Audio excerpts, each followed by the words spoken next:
Good evening. I now call the Rocklin Unified School Board, I now call the Rocklin Unified School District Board of Education regular meeting for Wednesday, May 19, 2021 to order. Brenda, will you please call the roll? Julie Hupp. Here. Rick Miller. Here. Rochelle Price. Here. Tiffany Sathoff. Derek Counter. Here. All right.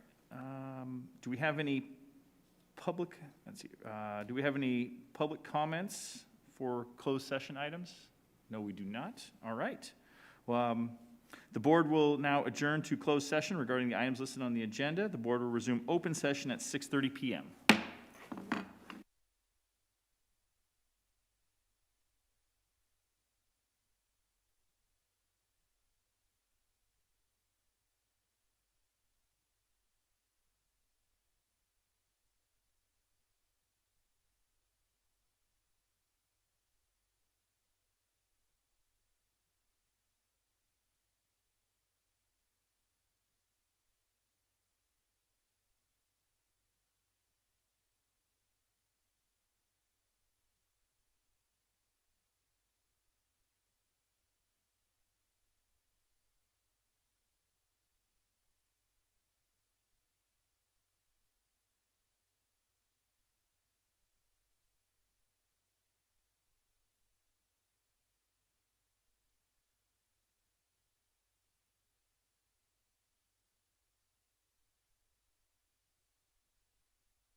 Good evening. The meeting is now reconvened to open session. The board previously met for closed session.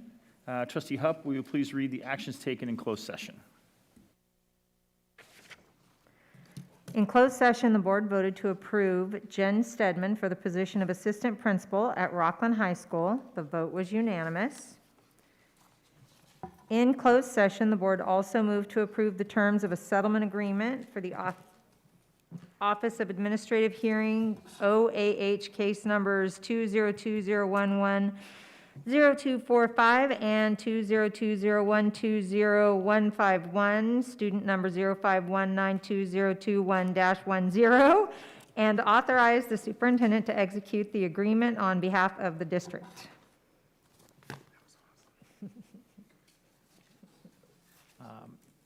As a reminder to those watching at home, the board meeting is open and available for in-person attendance and participation in the RUSD board meeting with limited seating.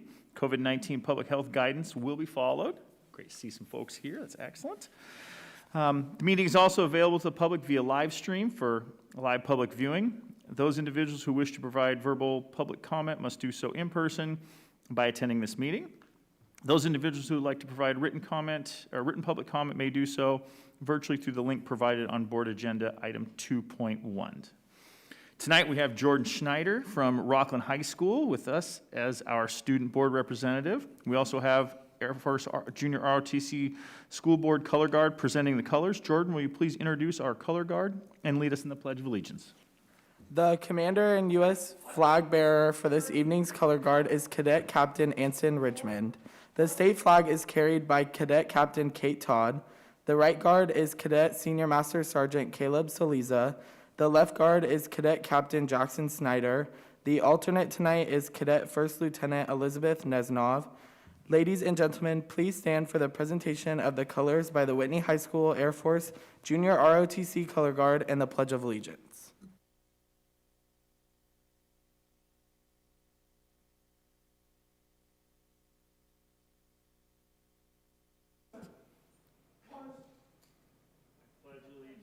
To the flag of the United States of America, and to the republic for which it stands, one nation, under God, indivisible, with liberty and justice for all.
So tonight, gotta be coming back. Tonight we'll be honoring the Air Force Junior Reserve Officer Training Corps, School Board Color Guard, and Junior ROTC for their contributions at board meetings for 2020-2021 school year. Trustee Sadoff. Come on back in.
Now we'll ask Marty Flowers to come up and introduce us to the Whitney High School staff here tonight as we recognize Whitney High School for being named a 2020-2021 California Distinguished School.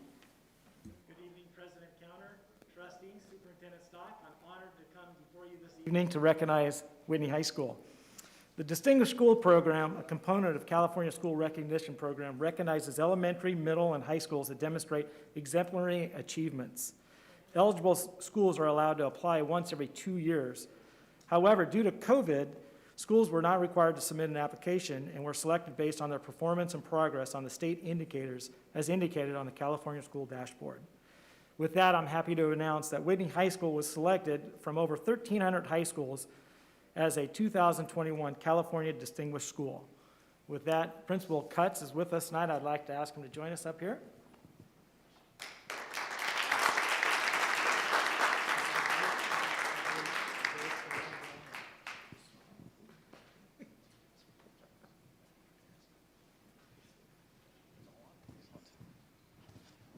All right. This is excellent. So you're going to hang on to that. So guys, and I don't think, for those of you watching at home, those of you out here, this basically tells Whitney High School is in the top 10% of all California schools, or California middle and high schools. So amazing accomplishment, amazing feat. Some of the things that actually made this happen. So all student groups are in the blue-green for both ELA and math. All student groups are in blue-green for suspension rates. Chronic blue-green for chronic absentee indicators. 95% participation rates. Just college and career readiness, graduation rates. I mean, all those metrics that are in there, they were in the blue and green. So thank you, Whitney. Thank you, Cutts. Thank you, Whitney staff. Thank you, RUSD. I mean, just amazing. Thank you. Come on, you're the principal. You're the principal. Well, I think it's only right that we have a few of our teachers here today, so I appreciate their efforts because all those things don't happen unless they do a great job in the classroom. So I really appreciate their willingness to work with kids, and obviously this is a metric of last year, but we were dealing with some of this stuff last year. So their flexibility last year, their flexibility this year is a big reason why we feel like we have a great school. So appreciate them, and obviously appreciate the support of the board and Thank you guys. That's everyone here, amazing. so. Tell all the folks at Whitney. We will. Thank you very much. And then, as a side note, because we're competitive and we're good, Rocklin went through it and missed it by 0.1% or 2%, about 10 students. Oh my gosh. We had a 93% participation rate in English language arts. Okay. So right there, and then we'll rotate it through, and hopefully we get both of you guys up here at the same time. And thank you to all your teachers. Thank you.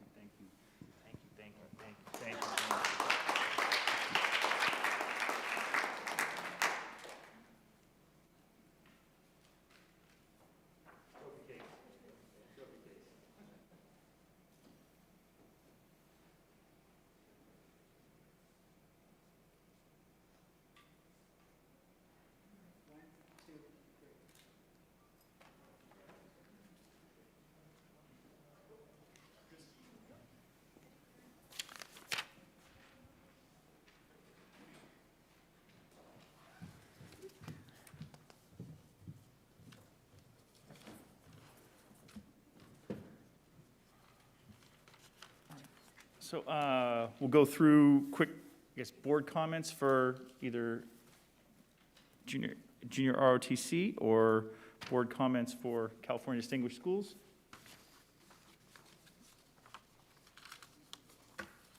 Anyone? I just want to say to all the Whitney folks, I see several out there, I don't know where Justin smartly left. That's a sign of a good principal.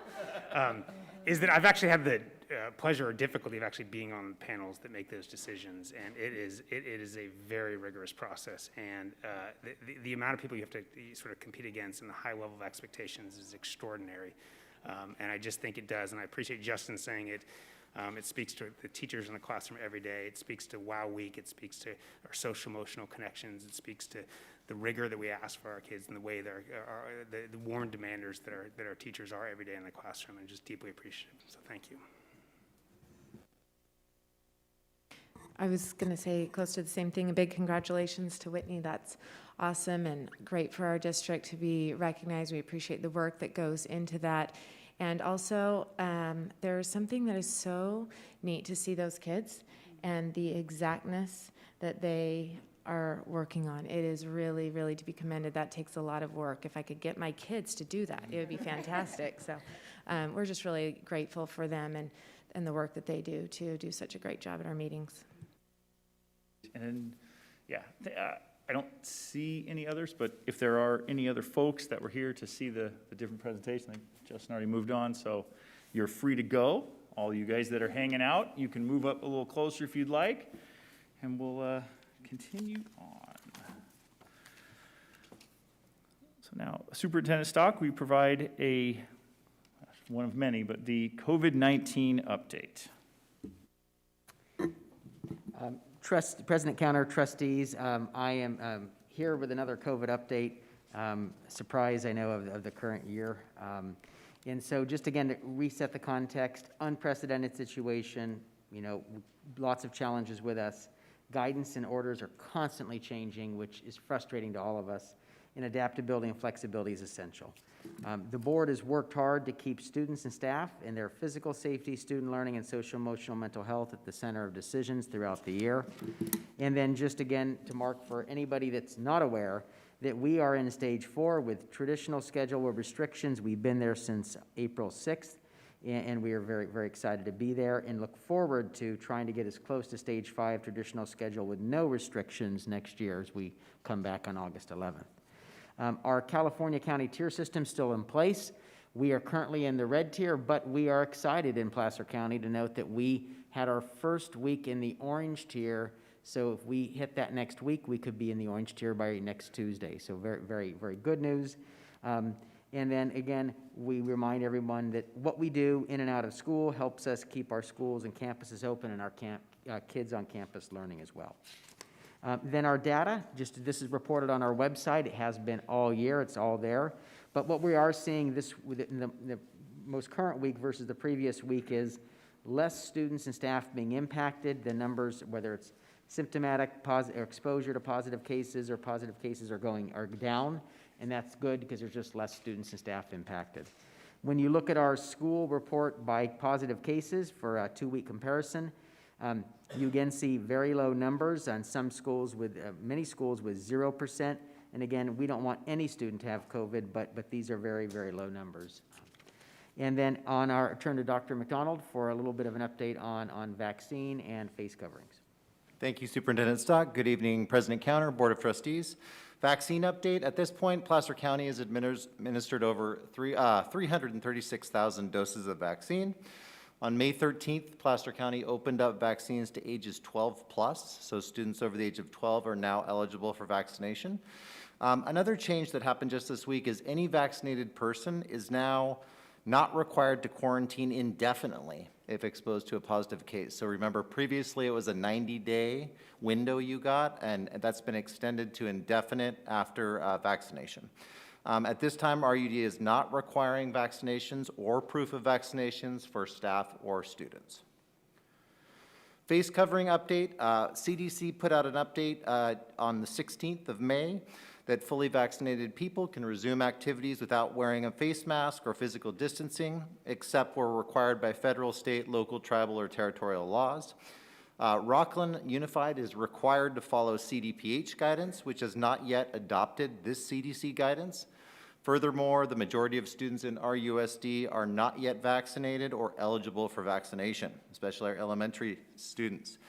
Therefore, RUSD will continue to require all staff and students to wear masks for the duration of the 2021 school year. We anticipate an update on face coverings on June 15th, when Governor Newsom will share new guidance to all of California and as we hopefully move into a post-pandemic reopening phase. Continuing on with graduation, I just want to show my appreciation for Mark Douglas and Jason Feuerbach. Working with them, we were able to expand the stadium capacity. We will include chairs on the track and in the end zone area, and that will allow us to give each graduate 4 tickets.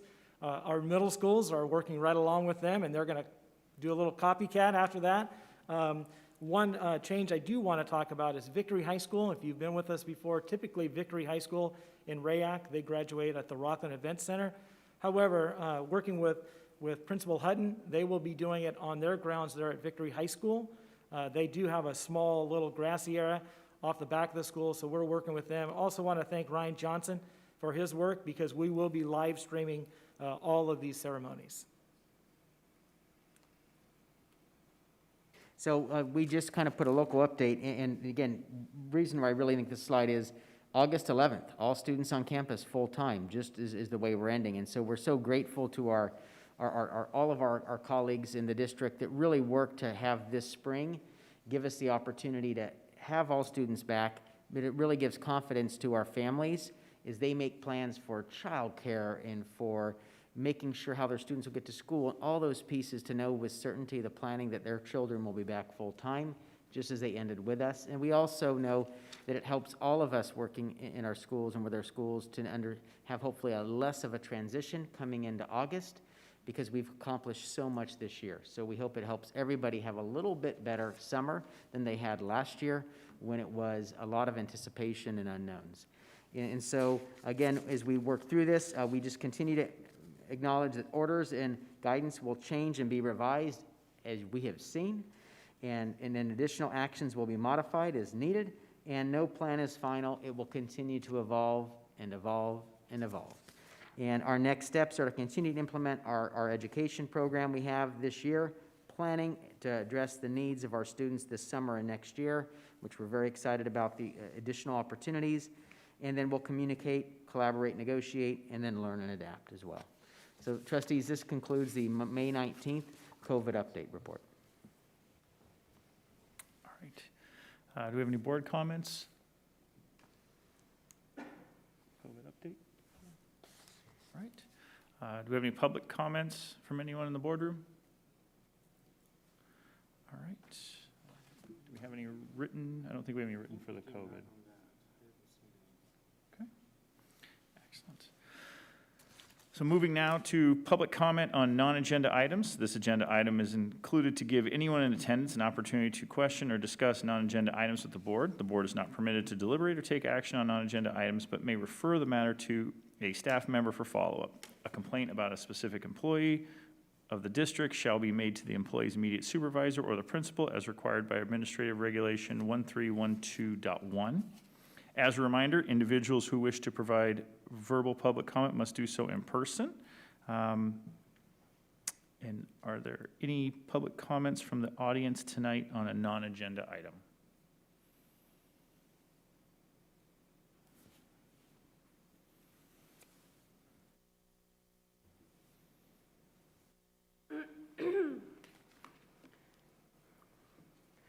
Hi, my name is Sally Van Wagner, and my address is 4646 Mountain Gate Drive, Rocklin, California, 95765. My 3 children went through the Rocklin school system, and they are all adults now. I have taught for this district for 31 years. Every time we negotiate our contract, you give us grief. You downgrade us and make us feel unworthy, or after you settle, then you blame us for having to make budget cuts. This year's negotiation makes me sick and has hit me very hard. Other districts gave out bonuses to their teachers freely with no strings attached because they understood and knew what their teachers went through with this pandemic. Most of them also didn't come back to the classroom in September for the purpose of keeping everyone safe. Our district was one of the first districts in California to come back to the classroom in the state and first in our county. We set the benchmark for all the other districts and for Placer County.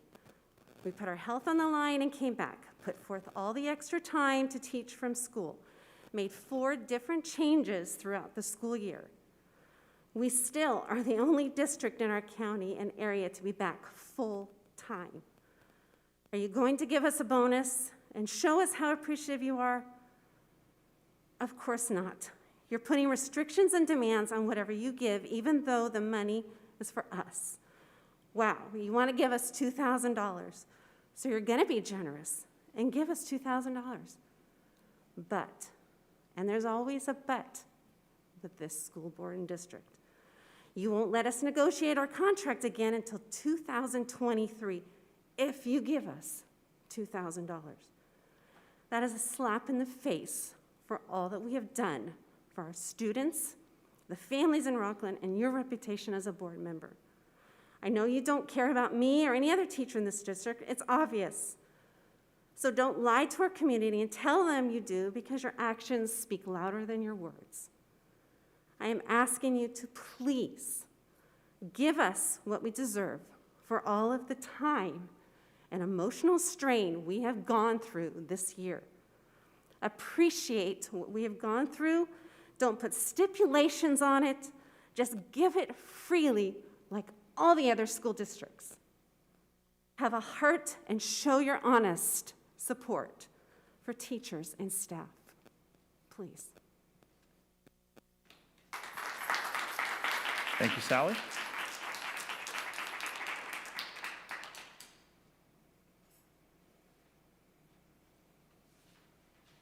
Any others? I think we have a handful of written public comments regarding non-agenda items, so take a few minutes and we'll review those.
All right.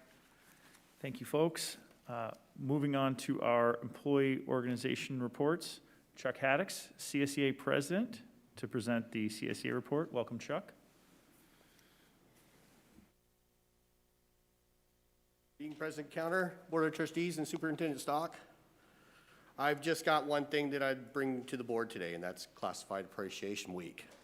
We passed out pins. I was not able to make it to all the sites. I made it to only about half of the sites and didn't realize how many sites we had spread out all amongst Rocklin. I mean, we are quite the big organization here. So I'm going to make it, I'm going to put it on my list to get out there and roll around and check out everybody that I haven't been able to get out there and say hi to and everything else.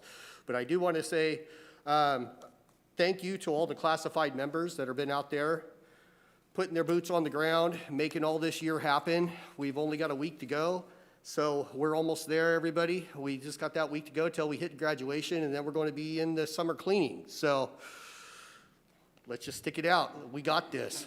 So thank you, guys. All right. Thank you, Chuck. Any comments for Chuck?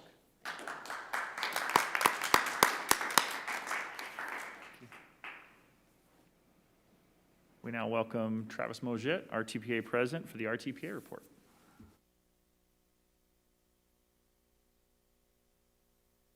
Good evening, everyone. I'm actually just going to real briefly say hello, welcome. I've got a whole group of people. As we know, this time is RTPA time, and oftentimes it gets labeled as Travis time, but I am in no means RTPA. I am just the conduit of communication for RTPA in a lot of ways. So I have a group of people that'd like to share some things, RTPA update related, and have some dialogue with you guys if you would partake. So I'm going to hand things over to them, and then I'll come back up after they wrap things up. So without further ado, I'll let them introduce themselves as well. Well, you all know who I am, but good evening, folks. Joe McLean, our TPA bargaining chair. Nice to see you all. Good evening, board members, Superintendent Stock. I want to be fairly quick. I just wanted to address a couple of issues. First, you're aware of the financial analysis document that we've shared with you all, and it's been available out on social media. It's being updated, daily as new data comes in. Without going into a whole lot of detail, that shows some areas where there appears to be some inconsistencies in the district budgeting in regards to LCFF funding and expenditure reports. And typically we have, dire budget predictions, both future funding and ADA. And it's, a fairly recurrent theme. In addition to that, we're, even though all the pink slips have been rescinded, and we appreciate that, there's still a substantial reduction in staffing going on. And so that's going to translate into increased staff size, or increased class size, pardon me. I know at Springview we've lost at least one teaching team, maybe two, depending on how you look at it. My department's now going to be 6 math teachers instead of 8. That has a direct impact on class size. We have ongoing retirement and resignations. We're losing staff to other sites, to other districts. We still have the hold harmless in place. The district's going to be held harmless for ADA for this year and next year, and yet we're being told that we have to reduce staff because we're losing ADA. But that's not going to really come to fruition for another year. We continue to see new funding appear on the horizon, both one-time and ongoing. It seems like every day the funding picture gets better. And, we have now possibly in excess of a 5% COLA for next year. So the budget situation appears to be well in hand. But ultimately, it's the same pattern as we've seen, certainly I've observed in my many years in bargaining, and that is the district declares a crisis. There's a period of budget austerity where cuts are made, and then those predictions don't come true. And then as a result of that, there's lasting damage that's done. And this is repeated over and over and over again. I shared a document 18 months ago at the meeting at Granite Oaks that shows, using district's budget documents, that coming out of these crises, the district always increases their reserve. It never comes to fruition. And so that data, those facts, support our continued belief that the budget cuts that we're experiencing were never needed, Layoffs were never needed. Finances are on solid ground. And it feels like the financial crisis may have been a negotiation strategy. Surrounding districts, as the folks have been pointing out, surrounding districts are providing salary increases, both ongoing and one-time, to thank their staffs for the hard work that's occurred. In the meantime, Rocklin's falling behind. We've been offered 0 and 0. We've been asked to take 0 for this year, and it was made pretty clear they would like us to take 0 for next year. Ultimately, it comes down to comparative and competitive compensation. You know, Superintendent Stock said at least 2 occasions that I recall that the district had made a commitment to move more funding to attract and retain staff. That's what it comes down to, is attract and retain. When we went through our contentious negotiation cycle in 2018, that was our mantra then. We were fighting to get our salary schedule to the place where it was competitive with our surrounding districts. The money that was used to improve the salary schedule wasn't applied uniformly across the schedule. There were many of us, myself included, who took substantially less, and that was purposeful, and the intent was to make our salary schedule more competitive with our surrounding districts. And we succeeded at that point. But now we're falling behind again. And so, with all of that said, we would urge you to move off the 0% for this year and next year's stance. And again, our goal is competitive salary and benefits packages so we continue to attract and retain our folks. We're seeing that we're losing people. People are moving to other districts as a result of what's occurring right now. So we need to, back off of sort of the heated negotiations that's been going on and just face the reality of it. This is attract and retain. We need to continue to offer competitive salary and benefits so we can keep our best people and attract the best people as we grow. That's my part. Thank you.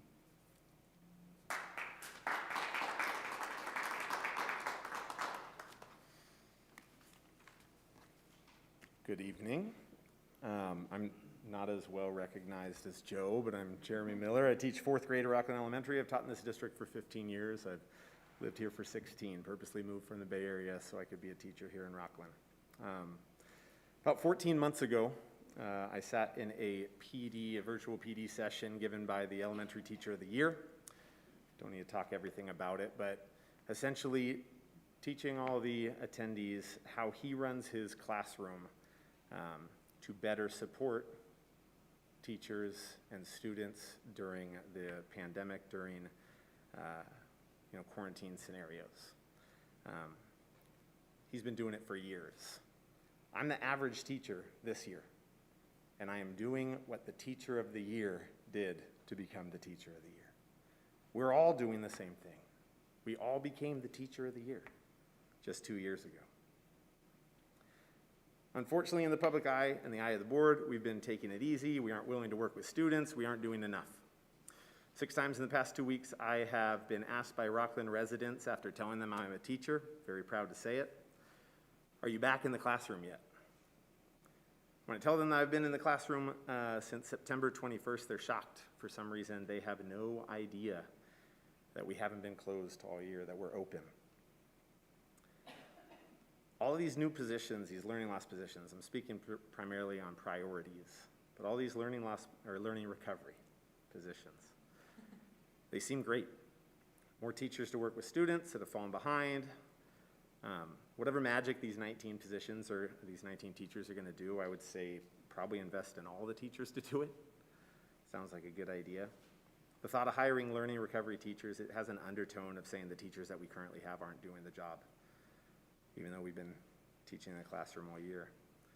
The teachers in the district are your greatest asset, and we're not your biggest thorn.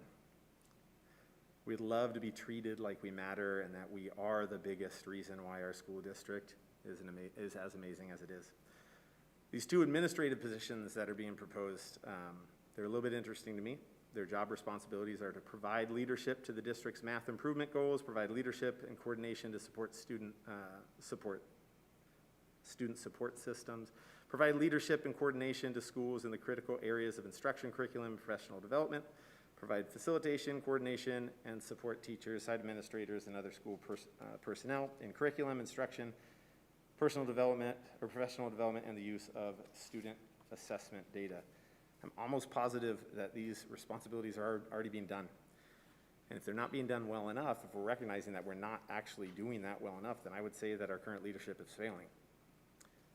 I'm confident to turn to every single one of my colleagues and ask them for assistance in all the things that these new administrative positions are doing. I've done it this year. I seek them out for professional development. I seek them out for curriculum advice and instruction. I don't need 2 new leadership positions, 2 new administrators to do what I already have. My largest concern with reorganization of priorities is that nowhere is it listed that you're prioritizing your teachers, your greatest asset. We're not listed. The district strategic plan, it shares a few beliefs, and they're important to recognize. Every person deserves to be treated with dignity and respect. Kindness and compassion are critical to positive relationships. Physical and emotional safety is imperative to learning. Conduct and interactions are best guided by truth, honesty, and integrity. Balance is essential to well-being. In this reorganization that we're making, I just encourage you to prioritize your greatest asset, us, your teachers.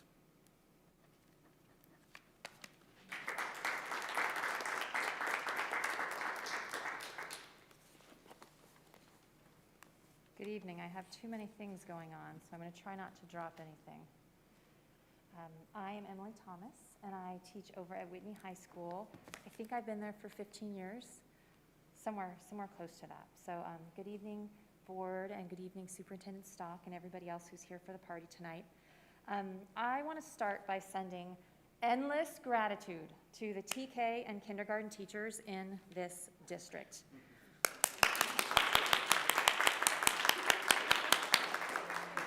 My daughter is a kindergartner over at Sunset Ranch, and she has, thanks to the love, the effort, and the countless hours devoted by her teacher, had a school year that she, at 6, describes as magical.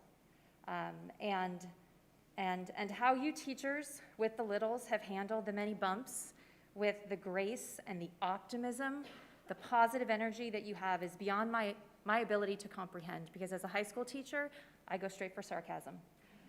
But just know that you have created a memory for her, and she cries each bedtime because it's one day closer to having to say goodbye to her kindergarten teacher. And so my husband and I just wanted to take this moment and thank you. In our minds, you are heroes. So thank you for that. On another note, I would like to say that you, members of the board, may be feeling like RTPA is ungrateful, and I would like to address this feeling head on. Help me tonight, and please feel free to jump in at any point with questions or answers. Help me understand why this district has been allowed to establish a pattern of attaching strings to every seemingly positive offer your bargaining team sends across the table. When the district and RTPA signed the 2018-2020 contract, it was seemingly a very positive step, very collaborative. No one would tell you it was fun, but moving in a positive direction. However, when bargaining moved to financials this year, the board looked back on the previous contract and voiced frustration that RTPA wasn't taking 0% this year. So the 18-20 contract was meant to ensure a 0% ask for 2021. RTPA was not aware this string was attached when we signed the document in 2018. So we don't want to come across as ungrateful, but we had no idea in 2018 that the two had anything to do with each other. When the district announced a retirement offer several months ago, it felt like another positive step that would honor our teachers who have poured their lives into educating the students in this community. However, when RTPA viewed the offer and did the math, we were unable to accept it. At the following board meeting, the board shared that this offer was, quote, money in your pockets, end quote. But RTPA looked at the numbers and discovered that this retirement offer only existed if X number of members retired, and if, for example, a 63-year-old member retired a single year early, they would then face a loss in income of over $16,000 in the first year alone. the strings you attached to the retirement offer made it impossible, in good faith, to pass along to our members. Finally, I'd like to talk about the COVID one-time monies. When we sunshined, and that's the beginning of the bargaining process, our TPA and the district discussed a one-year agreement. When the financials were passed back to us, the contract or the offer that we had sent had been changed, and our number 1 had been struck through and changed into a 3.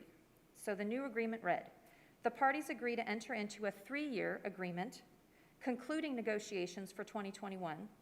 For the 21-22 and 22-23 school years, wages and benefits will stay open. Other parties may open 2 additional articles. For the board, and what I understand Superintendent Stock was doing was, let's simplify the process so we don't have so much to talk about each year. And on one hand, I appreciate that, in that being out of the class for 30 days this year, 40 days the previous year, my students miss a lot. And it is a lot of sub-plans to write as an English teacher. But I want you to try and understand from our perspective that felt dishonest, and it felt a little bit manipulative. And so we weren't trying to be ungrateful by saying, no, we don't want that $2,000. If you had been able to say $2,000, thank you for your gratitude, oh my gosh, that would have spoke volumes, and it would have really felt like appreciation. But what it felt like to us was, here's a 3-year deal, and now you have to pass along to your members that we have to choose each year. Do we open up hours of employment and make sure that our elementary teachers aren't serving 40 hours of adjunct duty? And that was the issue we dealt with in 2018. We had some elementary teachers, 40 hours of adjunct and site committees, some doing 10, right? That's really important. Our teachers, they love their jobs. We don't want to scare them away. Or do we pick prep time? Do we fight for allowing teachers to prepare curriculum that's rigorous and engaging and best serves our students? No. Should we pick class size? Because according to our current agreement, our rapidly growing school district will attempt to maintain an average class size of 25 to 30 students. If you're a teacher in this room and you have 25 to 30 students in your class, please raise your hand.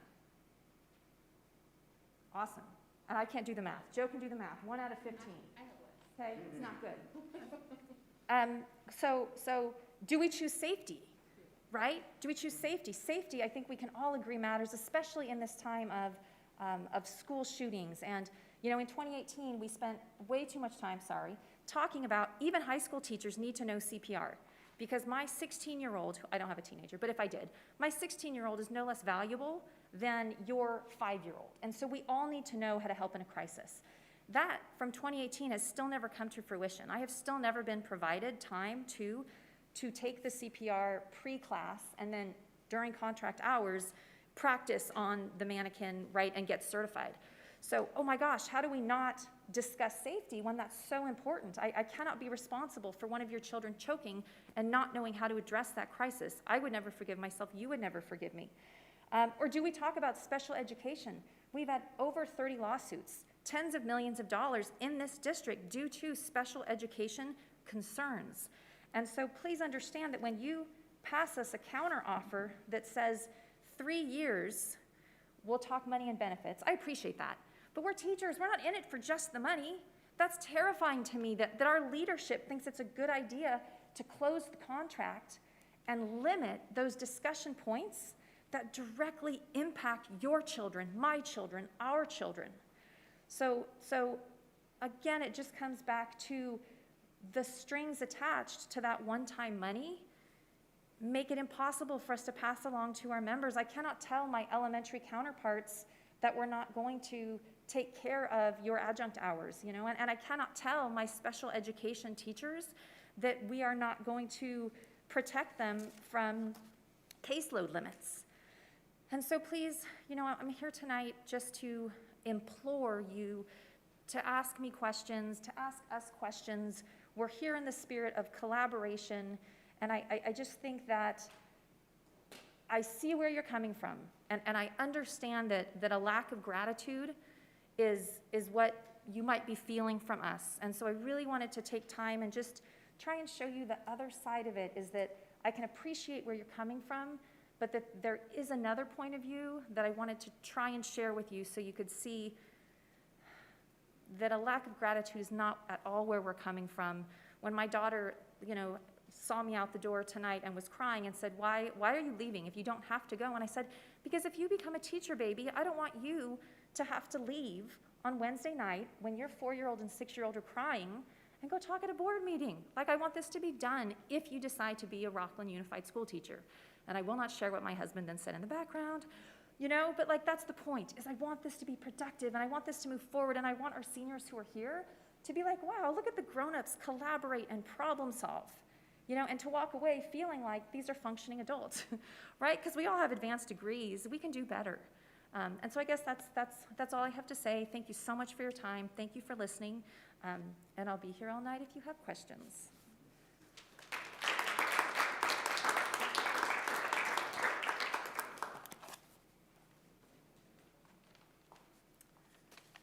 Good evening, Board of Trustees and Superintendent Stock. I'm Allison Moores, and I teach TK at Rock Creek, and also a member of our amazing bargaining team. As we are asking for continuing the commitment to a competitive salary schedule, we feel it is important to look at our neighboring districts. Across Placer County, teachers have collectively bargained the following on-schedule salary increases for the 2021 school year. American Bear, 3% on schedule and $2,000 one-time money. Bowman Ackerman Charter District, 2.5% on schedule, $417 to the medical cap.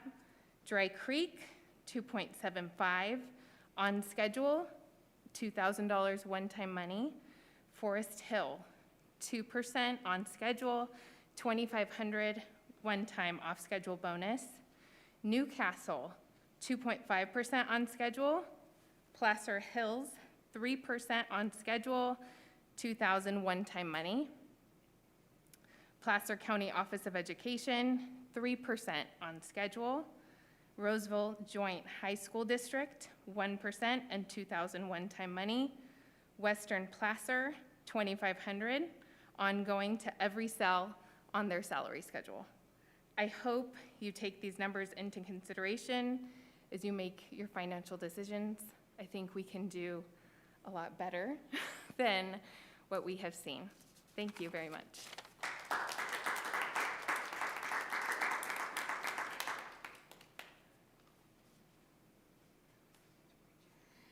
Hi, I'm Jennifer Gamble. I am an English teacher over at Victory High School. Relatively new to the bargaining team and also relatively new to the district. I've only been here about 4 years. I've been teaching for about 15. But I made a very conscious effort to come over to Rocklin Unified, Victory High School in particular. I've spent the bulk of my education career in alternative education, and I knew that's exactly where I wanted to be. So I have had the privilege of, over the course of this school year, Victory High School has had the privilege of hosting each and every one of our trustees at our site at one time or another. And we are super appreciative of that. We've had trustees share lunches with us, sit in on groups, participate in some of our fundraisers, come to staff meetings, and we appreciate the effort that shows that when you come to our campuses, you educate yourself about what is going on our campuses, and you get to know us as individuals. I know that you're each working diligently, trying to get to as many campuses as possible, and we, again, really appreciate that effort. What we have heard on my campus and on campuses across the district from our trustees is how impressed they are with us teachers, how much they appreciate us and all we do, how important we are to the district, and more importantly, how important we are to the students, how we are integral to the continued successes, both academic and socially emotionally, for all of our students in Rocklin Unified. These sentiments are echoed over and over again. You've even heard some in the comments here tonight, and some of you who have sat in some of our panels have heard those from the students themselves. So, with this in mind, it's hard to understand then why when it comes to compensation, you would not want that reflected, and that you don't think the compensation that we're seeking is warranted. All we're asking is to be compensated in accordance with the superior job that you all have said over and over that we have been doing, as well as being compensated competitively with our neighboring districts, which you just heard about from Allison. If we are truly important and respected, and you mean what you have been saying, and you want to continue to recruit and retain the most highly qualified teachers, we ask that that be reflected in our compensations, so we can continue to offer the educational excellence and best serve our students of Rocklin Unified with teachers who feel respected and appreciated and are of the most high caliber. Thank you.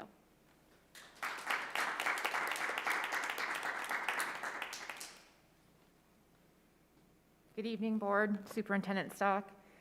I'm relatively new to the bargaining team. I'm not new to Rocklin. My name is Jen David. I've been teaching at Stringview for 16 years. I've lived in Rocklin since I was 5.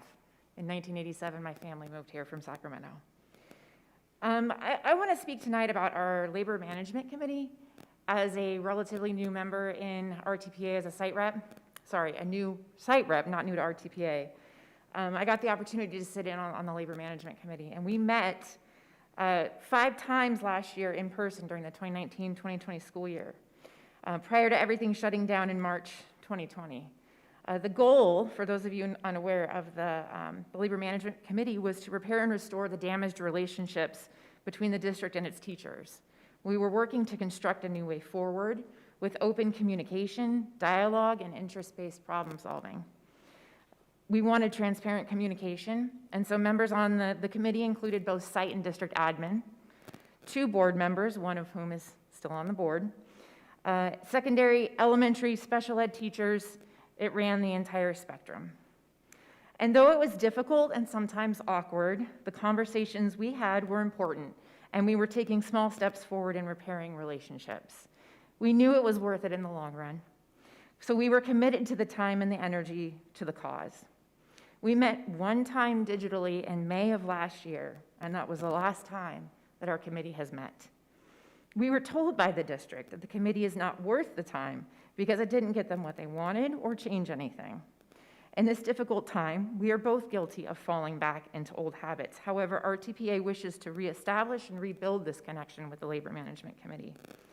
In this, the most difficult year of our careers as educators, it baffles me that you would not want to tap into the resources and expertise on the Labor Management panel. A diverse group of professionals that want to help and are eager to solve problems together using interest-based problem solving. Instead, decisions are made without our knowledge, directives are brought upon us without our input. Take, for example, the IXL program. Assessing students through confusing online multiple choice questions is not good for teaching. We're the math experts, and our district even consulted about this expensive program. I know for a fact the math leaders on our campus were not consulted about this expensive program. What about the expensive MAP program that we already pay for and spent 6 hours this week, 8 hours last week, assessing students? We want to be a part of the decision-making process. We are the experts, and we know what's best for our students. We bring the excellence in educational excellence. Bring us to the table and treat us as partners in this journey together. Don't keep us in the dark. Thank you.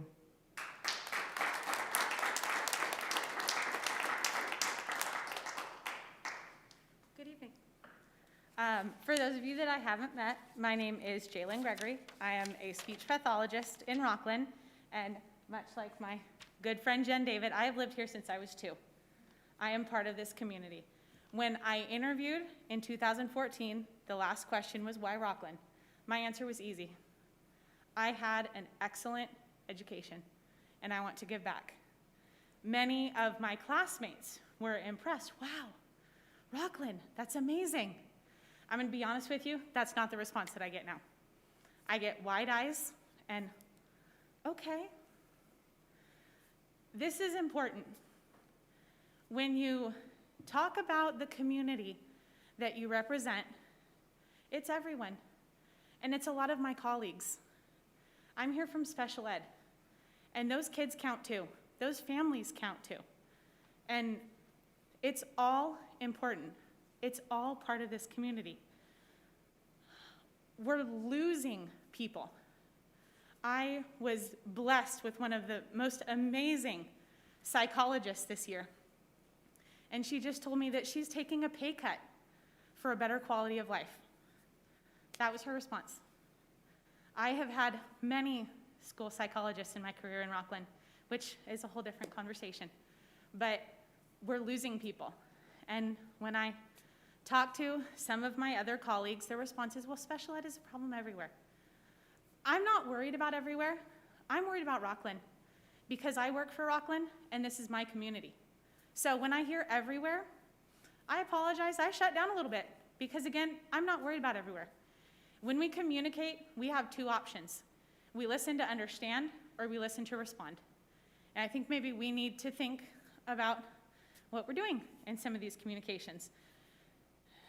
All that being said, I will be back at the June 9th board meeting with my co-chair from the solutions panel. I don't know how familiar you guys are with that, so you'll be hearing more. But in a perfect world, we wouldn't need a solutions panel. I think that's something that we need to also acknowledge. I love that language. I love that it is important enough that we would have something like that in our contract that prioritizes special education. We are giving a voice to those students and those families. When you support the teachers, you support the students, and you support the families. That's what I do all day, every day. My whole job is to teach children to talk. Not always easy, especially on Zoom, but when we come back, I would encourage you to ask questions. Seek to understand what we're doing in special ed and with everyone, because that is one way forward. We need to start moving forward. I was hired right before the West Ed happened, and that is something that I've always taken with me. What can we learn from those things? How can we not repeat our mistakes? And I'm sorry, I think we're repeating some of them. We're on a hamster wheel, and some of those things need to change. So feel free to reach out. Again, I would encourage you to ask questions. I know special ed can be overwhelming and scary. So Jalen Gregory, thank you.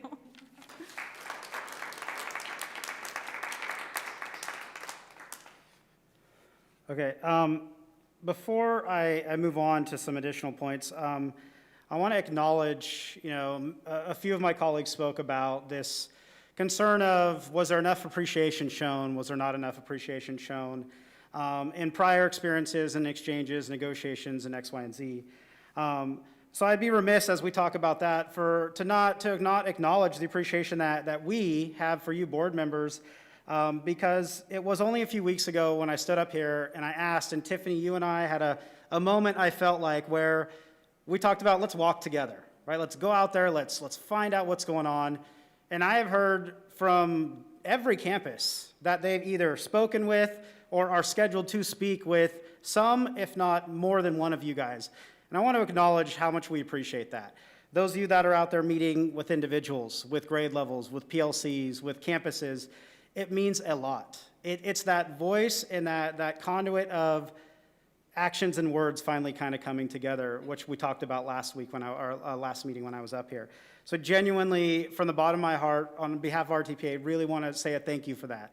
We really appreciate that, and appreciate that your vulnerability.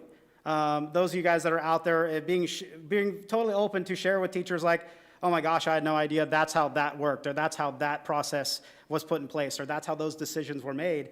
It means a lot. I mean, I'm not gonna lie, sometimes it's a little bit concerning, but I think we're less concerned with the willingness to admit what we don't know and the willingness to seek to learn and understand moving forward than we are to just kind of pretend that we know and fake it and never really make it. So again, I want to truly acknowledge the appreciation on behalf of all the teachers, staff members you guys have been out there meeting with, and are planning to still continue to meet with, because we know you're busy people. We know that there's a lot of juggling going on to make those things happen.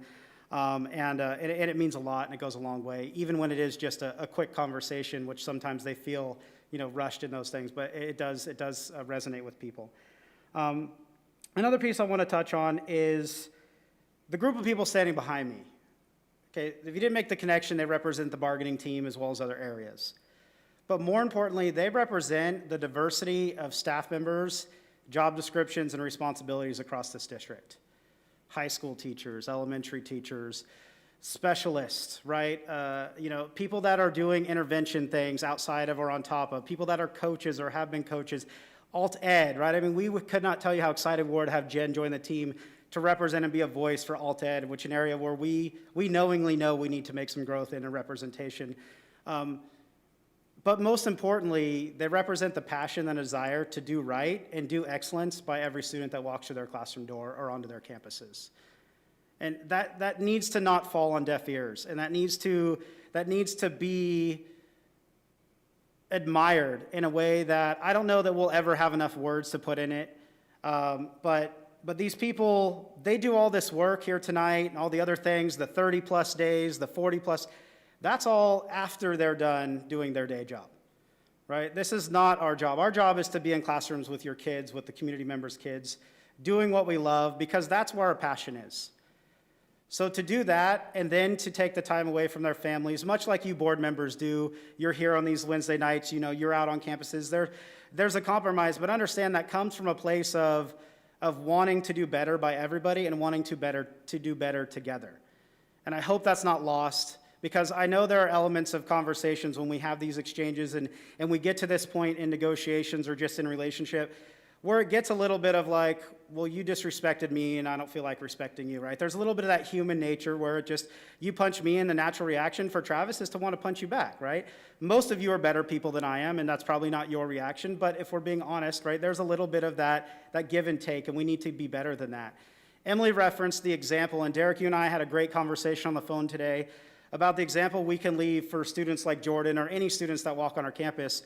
And there's times where I have had to check myself and look at my classroom of freshmen and wonder why they're not raising their hand and being like, Mr. Mojet, you are way more a child than any of us have been all year long and how you're acting or what you're doing right now, right?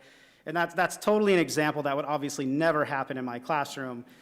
But we need to be that more often than not. And like Jennifer said, Jen David, double N Jen, when it comes to labor management, we're both guilty. We are more than willing to admit that our TPA, we fell back into bad habits and bad ways of doing business in areas.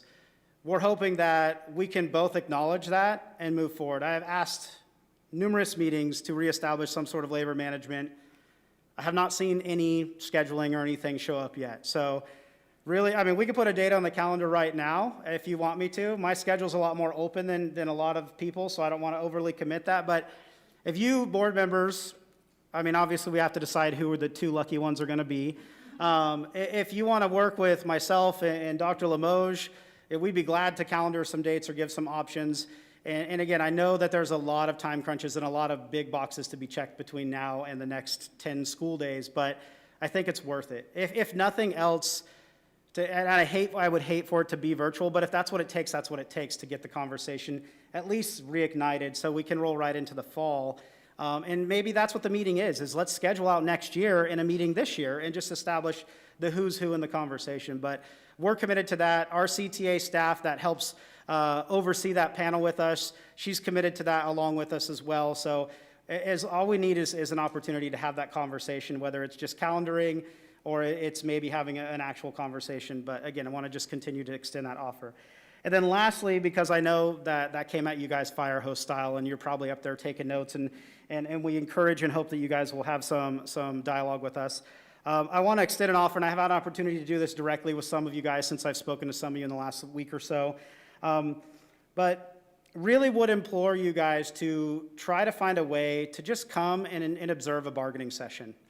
I know that there are some Brown Act things where we can't have more than a certain number of board members at anything.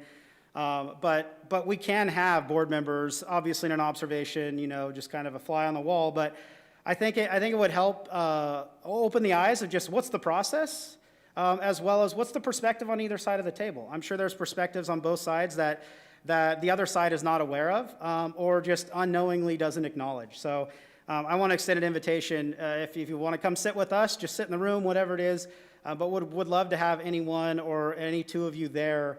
If that's an option. Our next date for that is the 25th, so Tuesday. So again, I'm giving you guys a lot of heads up, I know.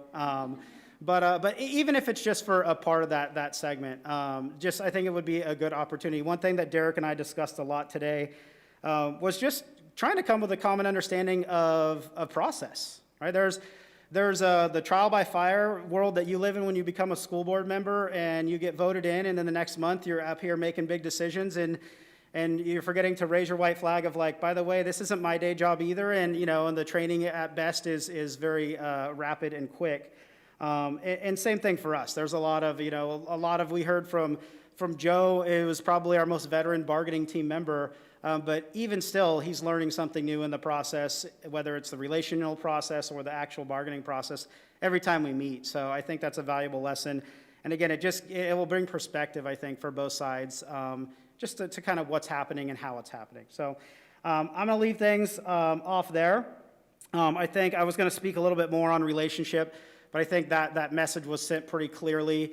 I appreciate your time reading the many written comments. I know that's what a lot of those comments kind of focused in on as well.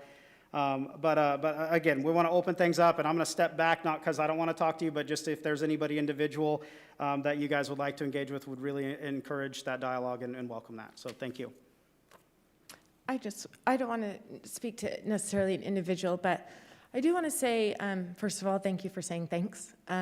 We don't hear that a whole lot, and it does mean a lot. We do appreciate it. I enjoy civil discourse. I enjoy finding things that we have in common, and there were so many things that I wrote down that we have in common.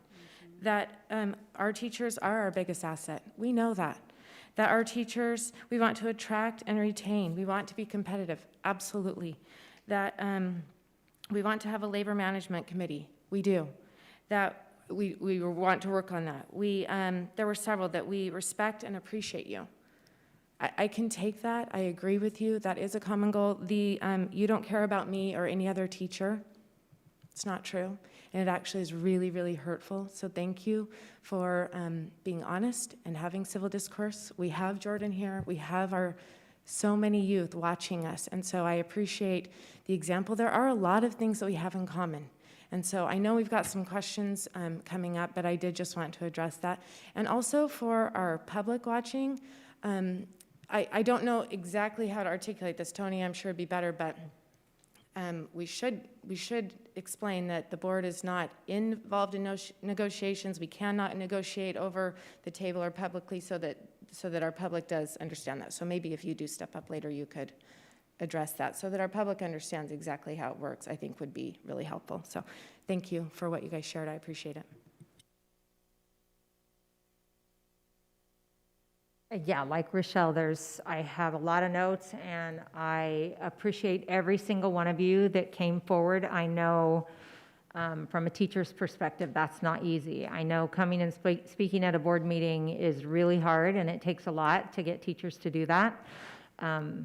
Like leaving your family and spending an evening doing something you'd rather not do. I super, super appreciate everything that was shared. I agree with so much of it. The only thing that,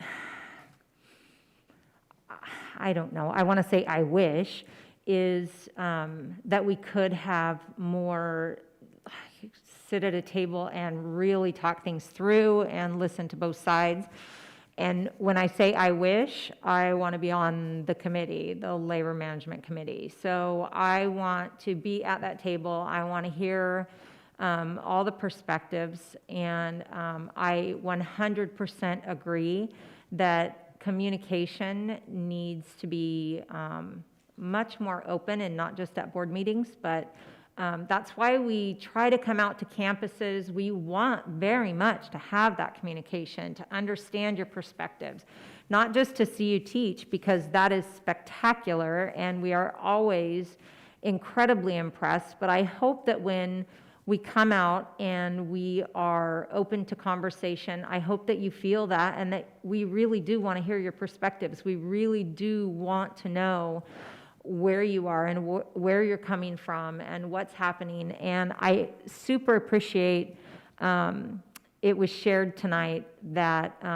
there is some feeling out there that maybe our TPA doesn't appreciate what's being offered. And I appreciate that you mentioned that you brought that up, and that you discussed that, because I think those are the kind of things that we have to be honest about. If we're honest and we get things out on the table, then we can work them through. And I look forward to doing that. I want very much the teachers in Rocklin to know how appreciated they are, because they are. We didn't take this job because we don't like Rocklin teachers and schools. We did this because we love them. We want to be on your side. We want to be there to help you and to make your job better, not to make it harder. That's never our intent. I do think there are some misunderstandings about some things, which I think I'm glad to have out in the open, and we can discuss more. Because when I hear that the intent is to have strings attached every time something's offered, and the offer is not made with the best intent, that hurts my heart, because we want to give you everything we can give you. We truly, genuinely do.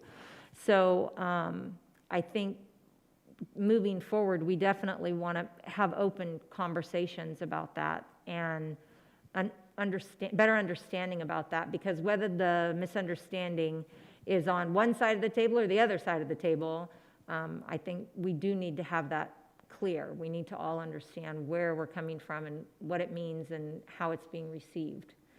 Thank you very much for coming, and I look forward to having much more dialogue.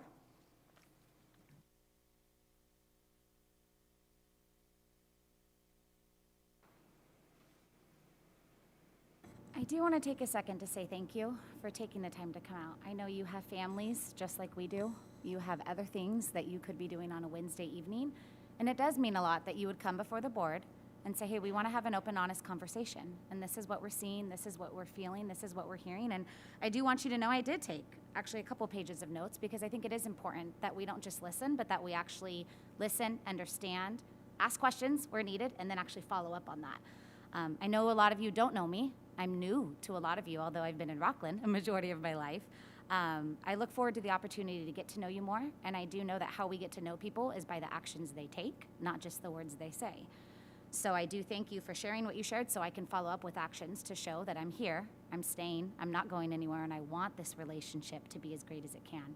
One of the interesting things when you walk in to a new situation on a board, right, is there's many things I've seen from different eyes, different lens, and now I have a different seat.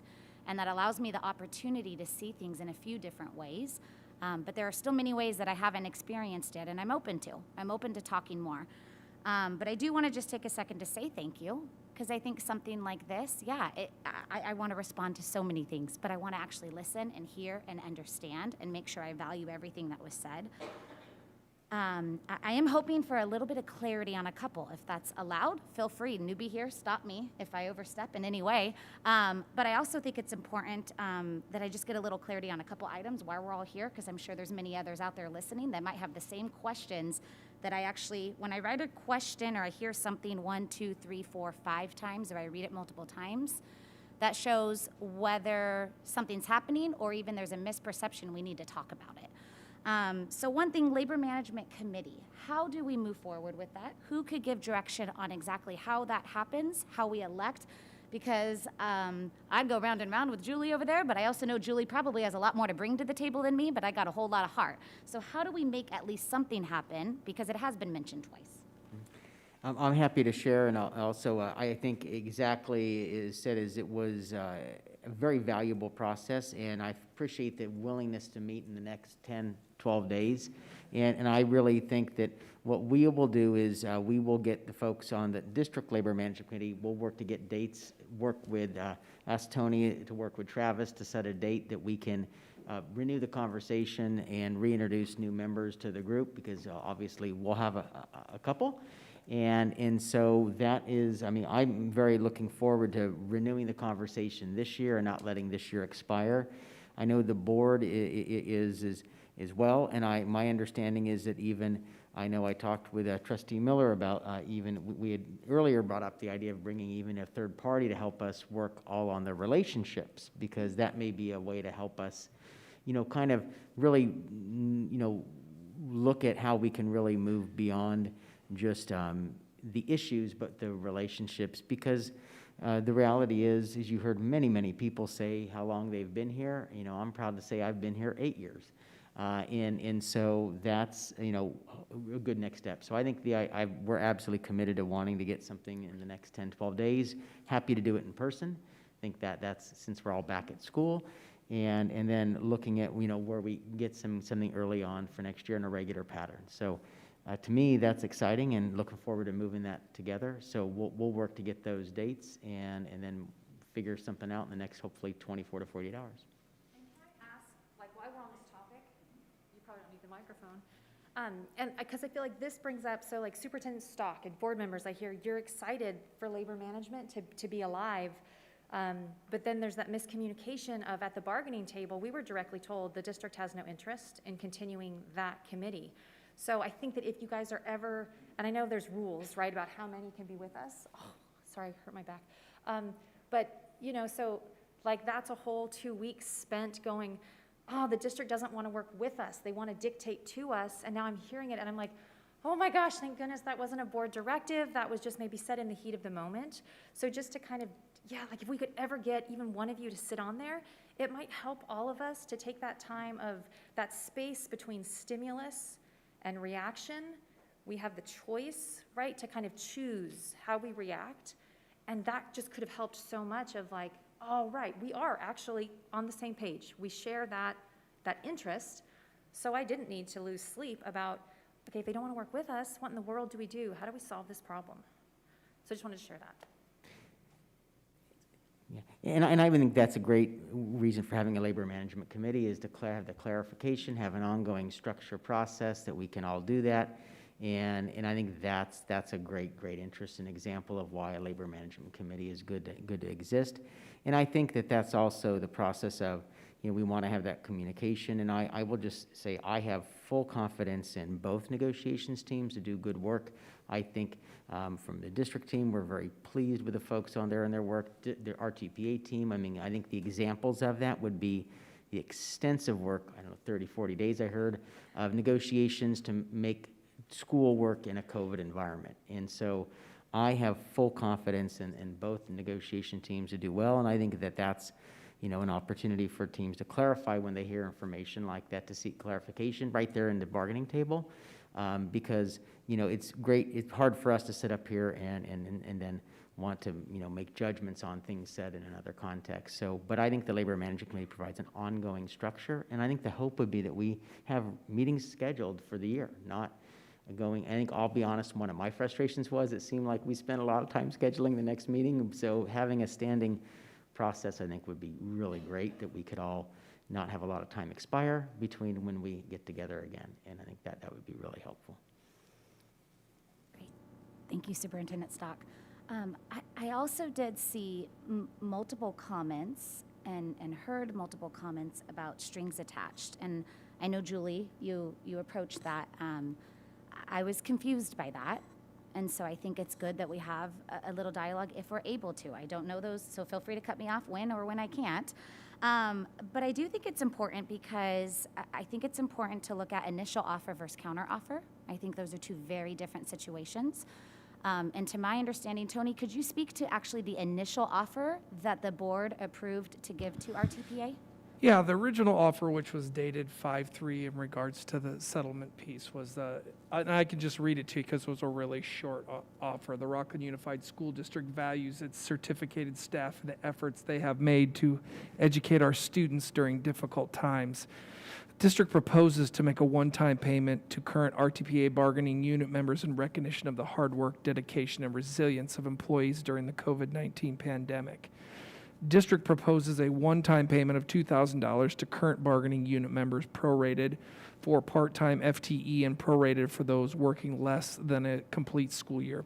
This would conclude bargaining for 2020-21, and the parties will sunshine for 2021-22 as soon as possible and begin bargaining at the earliest opportunities.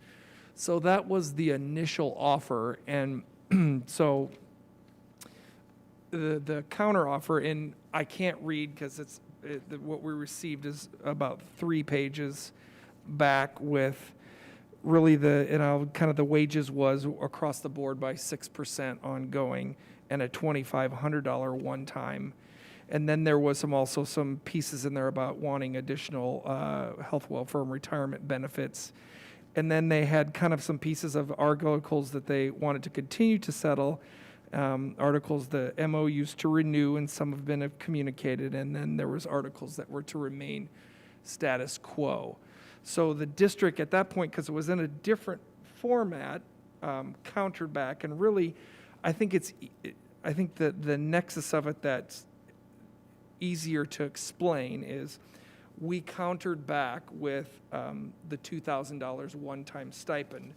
But I believe, and I'm not sure what strings they are totally referring to, but what we did counter is the parties enter into a 3-year agreement, July 1st, 2020 through June 30th, 2023, concluding negotiations for 2021.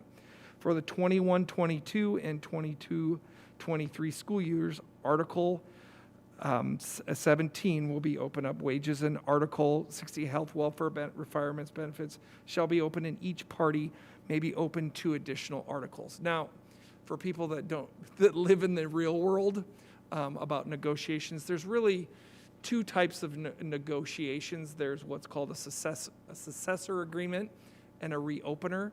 And one is we're negotiating the entire contract as reopened.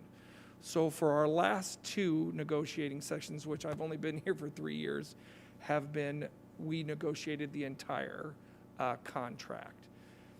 For moving forward, what the recommendation was to do more of a successor type agreement where we both can agree to bring 2 separate articles forward, which would not be uncommon. Again, I've only been here for 3 years in any contracts forward after you've done not just one whole contract agreement, but 2.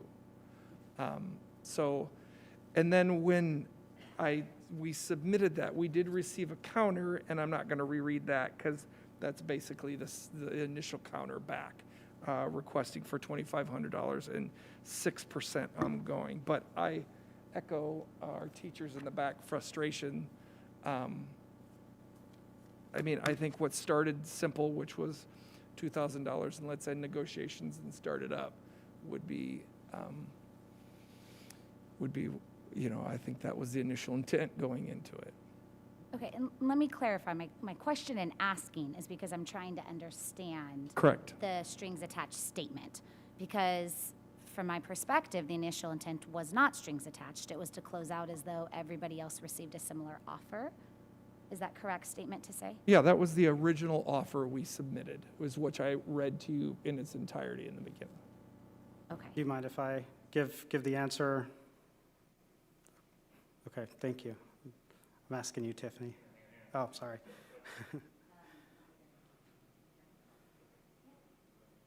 Okay, so the strings attached piece, so you just mentioned, and I don't know if it came up yet, but both of the other bargaining units in the district were given a similar offer. It was a $2,000 thank you, for lack of a better description, period. The strings attached with ours were a $2,000 offer, but you close out all of those articles that you've opened for this year. That's the string. Can I ask, are we not closed with CSEA? We are closed with CSEA. You are closed with CSEA. Right, so it was the same offer. So, but. And see, that's where it gets. That's not true. In a sense, they were closed. When they took the money, they were closed. But my understanding, and I don't want to put CSEA on the spot, Right, but I know. administrative as well, but there was no also close out whatever you have open. I don't know if their offer came before or after they closed it. That's how ours read. Yeah. Right? I'm here to bargain and speak on behalf of our TPA. That's the example that I've been shared. When you said close out all of those other articles, and like was shared, our interest in those other articles is better quality of education in the classroom. I mean, some of them have byproduct of monetary, but none of those other articles put money in any person's pocket. It may cost resources, so yes, there's monetary connections there, but that's the string that we're talking about. That's the little string, whether it's little to you and huge to us, or little to us and huge to you, it's a string nonetheless. That's the concern is, like I believe it was Emily said, how could we look at our special educators and say, by the way, we got to shut that down, even though that is a need right now today, and we sunshined and we planned and prepared to talk about that. The other piece is we don't have authorization from our membership. We didn't sunshine for a multi-year deal, which was another string with some of the counteroffers there. It would be illegal for us to move forward with that without the authorization of our constituents, just like it would be for the district to move forward without your authorization in certain areas. I hear you, Travis. I hear you. I was just trying to clarify because I think many of the comments were actually referring to the counteroffers, not the initial. And I do think it's important that people understand the differences between the two. The initial offer was not to close out through 2023. The initial offer was to close out this year. And so I just wanted to get clarification on it to make sure that's what we offered, because that's what I intended to offer, and it sounds like that is what was offered. So I just wanted that clarified. I understand frustrations with that. I do think it's important that we're all on the same page of what we did offer. So questions and concerns about the counter, I understand that, but that is very different than what we originally offered. And in my opinion, we did offer $2,000 to everybody, and others had theirs closed. So it was not meant to be an intentional. I understand there's frustration back and forth on that. I just wanted to clarify what the original offer was, because I was caught off guard hearing people say that I expected you a $2,000 gift, expected you to close out until 2023. Right, I was concerned by that as well. Agreed. And so we shared the initial offer with our membership. Our counter was their reaction. That's what they asked for. That's what they were willing to stand behind. Right? Our job is to represent those 600 people that can't stand in the room with us tonight. So that they know full well, and their comments are fully justified in understanding what was on the table versus what they think should be on the table. And that's the difference in the middle.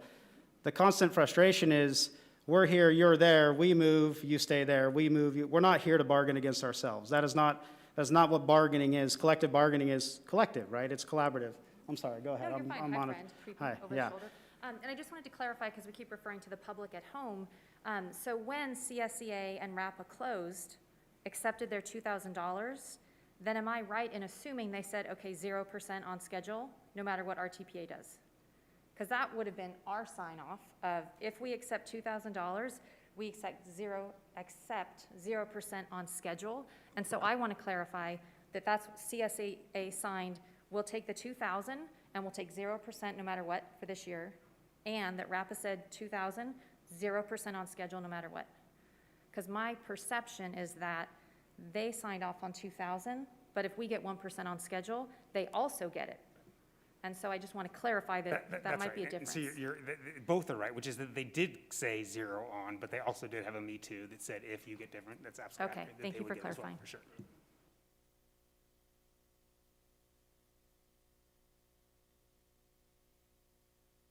That's all I had at the moment. I have others that I want to follow up on.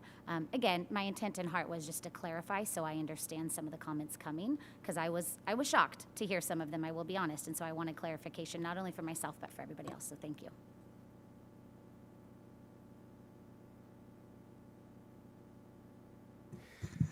Okay. Hi. So, I'll start with sharing equal frustration that I know you have, the equal that we're here again. It's the last place any of us wanted to be, and it's incredibly frustrating. And I could not agree more of a need to get to a better place. And I do think it's relational. I do think it's trust. And I do think we need to figure out a way to work on this going better. And ideally, I actually talked to a teacher today who said, ideally, like the dream we want to get towards, I want to get to, is not bargaining at all. Not, we're going to give this and keep coming till we get to it. But saying, well, collectively sort of saying, what can we do? Like, how much is there? Let's go, let's figure it out together and get there. And I do actually believe we all want to get there, but we're not there. And so I think we need to do two things. I think we need to work on our relationship, separate and distinct, with some subset of us to get there. And that's, in my opinion, most important. But then also we need to deal with the substance of what's happening right now and how to deal with it.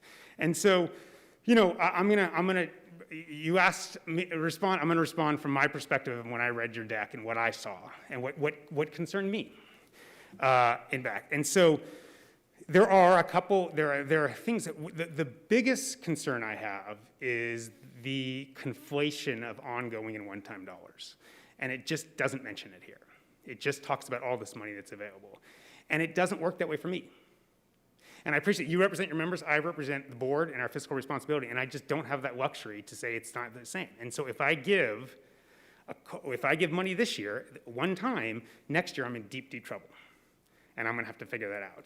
So when I see $2 million in unrestricted ending balance. It's there are money throughout this that is the ESSER dollars, they're one-time dollars. And so I think very different. In addition, and this is where I think things go wrong. So you have the unreported LCFF, about $5 million.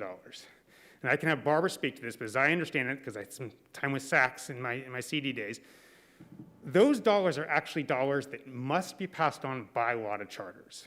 It shows up in one of it. That's why you saw a distinction. And when you had it, when you didn't, is because one was actually reflecting the Saks reporting data and reporting what we have to pass on to charters. That's not our money. Here it says it's our money. Here it says, how dare you not give it to us? It's not our money. We don't get it. We have to give it on. And I think this is where we could have had that conversation. Instead, we have a public fight. And it's, again, there's no one blameless here in any way. But I think this is how we get to the point we're at. And so the question is, how do we get to a better point where we can try to not get each other, and again, each other, both responsible. How do we get beyond that and get to a point where we can actually talk? Because I do believe, I've been on multiple boards, I do believe this board, if we have money available, and we believe we absolutely do want to invest in our teachers. I believe that. And what I would say, speaking for myself, I've always believed the adage that if you want to know where your priorities are, look at your budget. Our money, the vast majority of our money, goes into our personnel. It is what makes Rocklin great, period. And so if the money is there, and I feel like, I'm speaking for myself, I feel I can do it in a fiscally responsible way to make sure we do not bankrupt the district, we have the money down the road, then I absolutely want to make it available. The question is whether we have it available. And I get this is where we're going to actually disagree, and this is where I actually want to have the conversation, because this is a legitimate disagreement. This is not a misreading of a report. This is a whether or not we think we're going to have more money next year, and that is the right conversation to have, and I do hope we can move in that direction. So I appreciate this, but I also appreciate, so even on the thing, from our perspective, and I appreciate, Travis, your point that you have to go back and you have to get your membership. And I agree with, I totally understand. You're exactly right, as they have to come back to us. But I saw a bunch of comments today saying, you offered CSEA something you didn't offer us. That's just not, we did offer the same thing. You didn't take it, understandably. You need to have your, understandable. You came back and negotiated, and it started us down this road of negotiation, and that's where we are. But it's when I get all these emails from teachers saying, you didn't do something that I know we did do, it breaks down again. So how can we collectively, I shouldn't have ended on that, because I don't want to end on the point being that I think taken out of context, both of us, and I think it's fair to say, and I appreciate the offer to spend more time and more understanding of what's happening at the table and more understanding more, and I think we need to do that. We need to understand more, because this is where things are taken out. We get things out of context as well and don't fully understand it. And I think we both have an obligation to do better and be better. It does feel like we are at a moment in time where it could go one of two ways, and we've seen the way it went, and it didn't end well for anybody, right? And so let's see if we can collectively figure out a way to go better, and I really want to partner with you. I know we all do, partner with you in trying to figure out a better way forward. Thanks.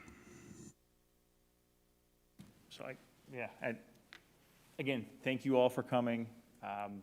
As we talked, Travis, today, I hope that we can get to a point sooner than later where it's not formal, it's not legal, it's not written on a note under doors and folders. We can just have a conversation with a whiteboard and walk and talk. And again, I'm hoping that our TPA and your folks can trust the district and the board and the administrative folks with their numbers, and then the district and the board and the administrative can trust you guys with your feedback, and everyone can just have an open, honest conversation. I think, as Rick said, we get to a point where we're talking about what we have and not what a translation of a number or data or whatever, because we're going to spend too much time arguing and not trusting each other on those things and not get to the real root cause. I saw, and again, and thank you for the slides, and I heard it mentioned multiple times about staying competitive and being competitive within the industry. From what I can see, from what I've gathered on different parts, I think we're competitive. I think we're in that, we're better than 50% of Placer County. We're probably in that top 1/4%. We can chop it up any way you want. I think also overall compensation is not only salary, wages, benefits, working conditions, all that kind of stuff. Like we talked about, like at Google, right? You got some money, but there's also some really other benefits that you have with Google. I got to believe that within Rocklin, the clientele, the teachers, the kids, the families you're working with are a lot different than in other districts, right? So there's pros and cons, and I never want to encourage someone to leave. and I want everyone to stay here and love Rocklin and love RUSD and to be a part of the district. But at the end of the day, if you choose, you choose. I don't want to chase, but you know, I want you to stick around. I want you to be happy here. But if you feel that you're happy somewhere else, like that's going to happen. And don't want to lose people. But go ahead. Well, I just wanted to point out, and I so appreciate what you're saying about, like, it is a choice, right? If I want to be a teacher in Rocklin, then I choose to stay here. No one's making me. But I did want to bring up that you brought up, you know, in terms of looking at salaries, that we're competitive with about 50%, maybe top quarter. You know, but Whitney High School just got an award for being the top 10%. So I just, you know, keep those things in common, that educational excellence doesn't mean 50%. That's a no credit where I teach. And 75% is barely passing where I teach, and most kids would be upset about it. And then in terms of clientele, I used to work at Encina High School. And those kids would walk me to and from my car every day. They made sure I never wore red, I never wore blue. I was their go-to when they came to school. I had 3 homeless kiddos. They would park their shopping carts in the back of the classroom. I've been to multiple meetings this year where parents bring lawyers because the difference is between an A and a B. It's an incredible hostile work environment. And so I just want the board to know that I think everyone standing up here has dealt with litigious meetings and name calling over emails, and that, you know, when it comes to my clientele, man, my kiddos at Encina High School, they had my back. They showed me how to make a grill out of bubblegum wrappers. It was pretty cool. You know, and so it is a wonderful population here, but, you know, Jordan, you probably know, it's a very demanding population. And so, you know, I never knew that I had to be so well-versed in legalese to be a teacher. And part of being a Rocklin teacher is knowing that, you know, you got to be careful, and there's going to be a lot of lawyers and a lot of litigious meetings. So I just wanted to share that again, so that we're both hearing each other. And I get like that's, you know, so there's bad parts, there's good parts, right? So hopefully, I just, go ahead, sorry. Real quick. If I could, one more comment. I wanted to make sure, too, that I think sometimes we have these conversations, right? And then it's, okay, you said you, I said mine, now we're done. And then what happens next? And we go. And so I did want to make sure it was clear that I don't think there's any question that we all want, when we have the money to give it, our teachers deserve it. I want to make that clear. I want that actually on record, that you know that that actually is a desire. That's not just lip service. And so we are actively looking. What I struggle with is a lot of our surrounding districts, it's on schedule. It's things they're doing next year. It's things they're doing this year with the 0% COLA. It did hurt us. It did. And so it puts me in a difficult spot. And so I want to clarify that I know I haven't been here for all the years past, but every year is a very different scenario, and this year was a different scenario. And it looks like on the horizon it's looking better, and that's great. But I don't want you to feel that it's this and that and this and that. No, I really am actively, and I think we all are, trying to look at, okay, what can we do right now, but also what can we do in the future as well. So I wanted to make that clear. I'm going to try to close this off. I wanted to respond to a couple things that Rick said, but I don't feel like I feel like we hit a tone where we were talking about dialogue and communication. And I'd like to leave with that being the thought that we're thinking last. But I think we would all really embrace the idea of talking to any of you one-on-one, and I'd love to talk to you, Derek, one-on-one about some of those things you were talking about in terms of comparability, rather than, you know, this felt like it was starting to spiral out of control a little bit, and I liked the tone we were at. But there's things that I think that could be said, but maybe it's appropriate that it be kind of a one-on-one conversation so you understand our perspective. And same thing, Rick, you know, there's, like you say, there's communication, there's you know, agreement on the data, but I kind of like to leave that right now. Appreciate it. And just invite, No, I appreciate that. you know, any of you at any time. I think we would all be glad to have a one-on-one, because it comes down to, you need to understand how your folks are feeling and what the perceptions are, because like it or not, that's a reality at the bargaining table with us. Okay, thank you so much. Thank you. I do have a question about that. So with that being said, with you wanting it to be one-on-one, you put this out to all of your people. And so if some of it isn't totally accurate, when we talk about does Rocklin have declining enrollment, the numbers are pretty clear. We bought the property for the school in 2007.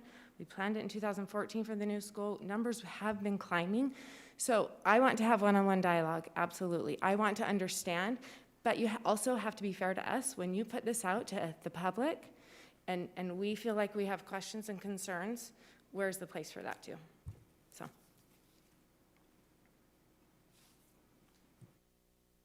I just want to say, as like an 18-year-old student sitting on this, I'm not gonna lie, I don't fully understand all what's going on, and I don't expect myself to, but I just couldn't not say that as a student going back and hearing, just know that your students do appreciate you guys, and just like you guys, it was a very hard and chaotic year as a student, especially coming to these board meetings until 12:45 a.m., but I would not want it any other way.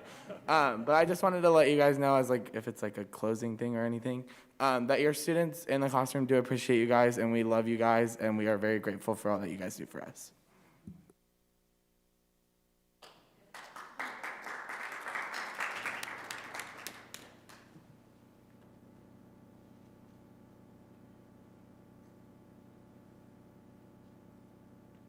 On that, so Jordan, thank you for being here with us tonight. This is your last meeting with us before you graduate. I want to thank you again for your partnership with the board, for your year, and being an outstanding student board representative. We wish you the best and all the fun and excitement that comes with pursuing higher education.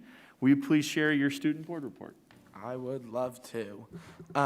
So starting off is Valley View. Their 6th grade will be leaving their mark on their campuses with adding their handprints on their ball wall. And then also during last week, they had a car parade and an end-of-year breakfast to celebrate their 6th grader success. And finally, for Valley View, they want to give a huge shout out to, as they call her, Lab Lady Lepic, also known as Julie Lepic, as she retires this year. 10 years ago, Julie and the Valley View principal opened Valley View Science Lab, and since then, hundreds of students have experienced many inspiring and innovative hands-on science experiments while in the lab. They could always count on Julie to add a little spark to their teacher lessons, and she also had a knack for pulling in our community, even the news on a couple of times, as she annually hosted their STEM Expo, where community members shared their passions and careers with their students. Julie's time and energy over the last 10 years has inspired all of them at Valley View to create the best for their students and know that even one lesson may ignite a future interest, hobby, or career. Mrs. Lepic is leaving a legacy in their lab, and they are truly grateful and wish her lots of fun in her retirement. At Parker Whitney, they are gearing up for their virtual talent show with MC auditions last week. They are also looking forward to their 6th grade celebration and end-of-year celebration for the whole school, featuring a DJ, giveaways, and games. At Rocklin Elementary, the 6th grade students participated in a virtual and hands-on slide park week. The teachers put together an incredible week for students that consisted of tie-dyeing camp shirts, cooking in solar ovens, garden activities, skits, and much more. They are also gearing up for their last virtual pause celebration of the year, set to take place on May 28th. The middle schools are finishing strong, with Springview having a Spirit Week this week and is preparing for an in-person promotion ceremony on June 4th at Whitney High School.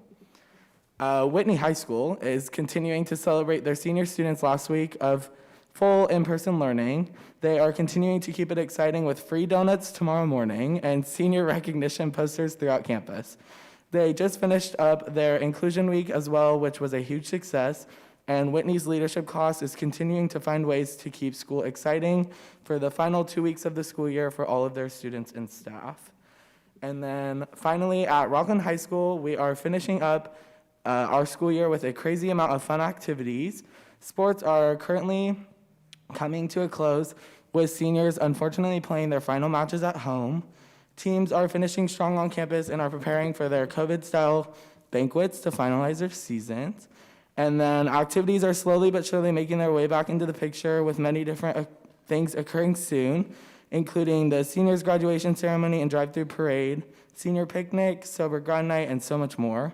And then our Rocklin student government is working to finish the year as best as we can, continuing to spread positivity and excitement to everybody, with campus decorations, different activities like lemonade days, which we'll be having tomorrow, candy bombing classrooms, which sounds bad, but we're basically just throwing a bunch of candy into their classroom, and so much more. Many students and staff are feeling the return to somewhat normalcy as the year winds down.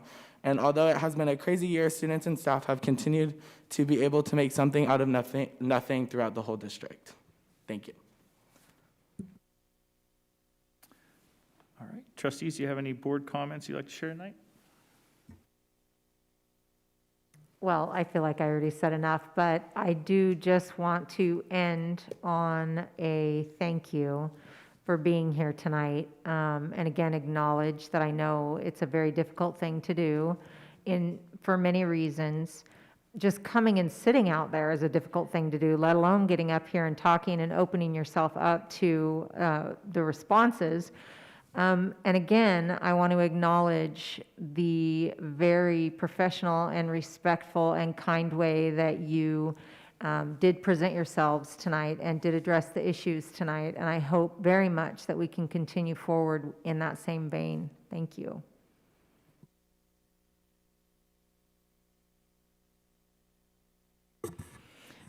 I agree.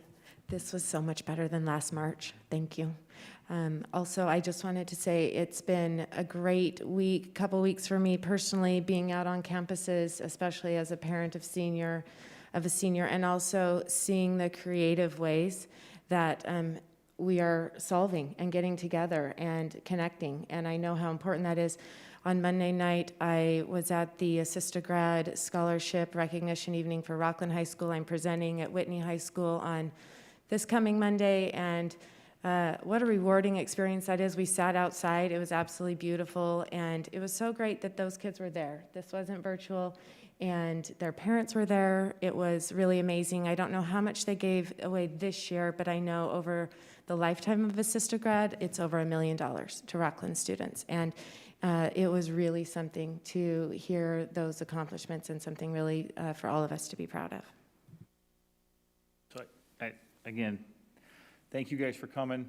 Thanks for, I'm hoping, Travis, like we talked earlier, I'm hoping we can just have the conversations and it's nothing formal. It's just stuff we're sitting down, problem solving, working through stuff. We're never going to come to 100% agreement right off the bat, but I think if we continue the conversations and just work through the things, we can find some common ground in some places and keep going and moving forward. So, like we said, it's hopefully we can get away from being legal and formal, and it's more informal and talking and just working through stuff, like neighbors and, husband and wife and that kind of stuff. Again, it was great to be on campus and seeing the teachers and seeing different people. Great to see the kids at school. Great to see sports occurring and activities. Thank you, Marty and the team, for getting the numbers up at graduation. I'm looking forward to those events. Looking forward to the years of service and the retirement banquet tomorrow. That'll be excellent. And just looking forward to finishing this year off and improving communications, working through stuff, and hopefully next year when we have RUSD, we're back on a regular schedule, regular track, regular events, and this is all behind us. We can just have those COVID memories that we all talk about and want. So. Just want to, again, looking forward to our employee recognition COVID-style event, hoping it's not COVID-style next year, which is tomorrow, but also just great to know that one of our lead custodians at Rock Creek Elementary School, I know Allison knows it, that was honored as, Jose Macias was honored as the Placer County Employee of the Year for our maintenance operations and facilities. So out of all the districts in the county, he was honored by our county superintendent today with a surprise, which is hard to surprise the custodian, who normally sets up everything, but they were able to do it. And he was cheered on by all 500 plus kids at the school. And it was pretty cool for him to do the kind of walk of fame out there. And so just appreciated the Principal Williams for organizing it, teachers for taking time out to just show recognition.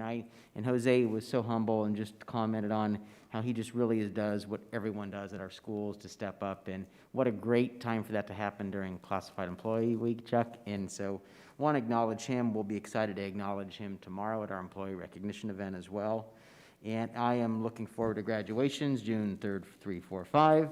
And I also thought about, as our ROTC unit was here honored, we won't meet again until after Memorial Day. And it's just a good reminder that of all the sacrifice that so many made for us to be in this wonderful country, that we get to honor that on Memorial Day. And seeing those kids tonight just reminded me of that, and want to acknowledge that.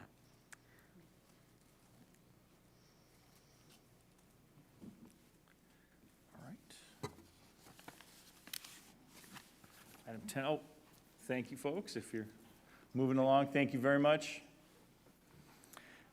Go to item 10. All matters listed under the consent calendar are considered routine and will be enacted by one motion vote, followed by a roll call vote. There will be no separate discussion of these items unless the Board of Trustees, audience, or staff request specific items be removed from the consent calendar for separate discussion and action. Any agenda items removed will be voted upon following the motion to approve the consent calendar. Do any board members wish to remove an item from the consent agenda for separate discussion or action? I would like to. Okay. Could I please move 10.9, open for discussion? Okay.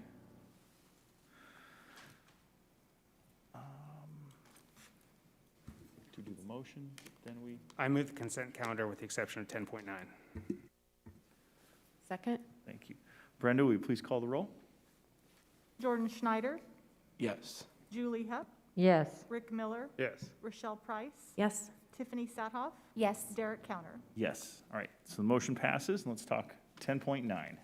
Great, thank you so much. Thinking about it more, I just wanted to make sure, I think this is a great opportunity just for us as a board. I know that this is standard procedure. I know the intent, purpose behind this, and I thank Barbara for explaining to me the intent and purpose behind this. My only reason for pulling it out is not to question it. My only reason is I think it's a good opportunity for us as a board to look at and mentally think about and plan and prepare for maintenance down the road.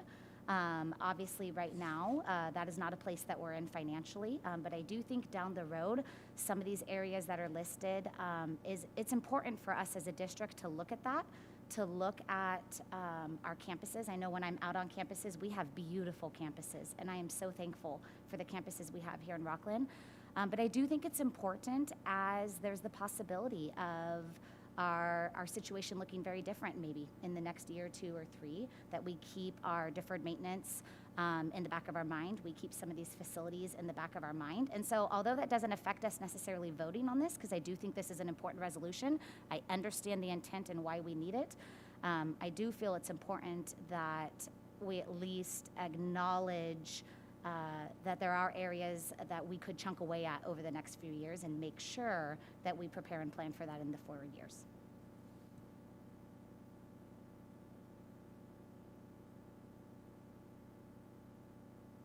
I have no questions. I just wanted to have comment about it. Okay. I would like to move motion for 10.9. Need a second? Second. All right. So, Brenda, will you please call the roll? Jordan Schneider, Yes. Julie Hupp, Yes. Rick Miller, Yes. Rochelle Price, Yes. Tiffany Sathoff, Yes. Derek Counter. Yes. Motion passes.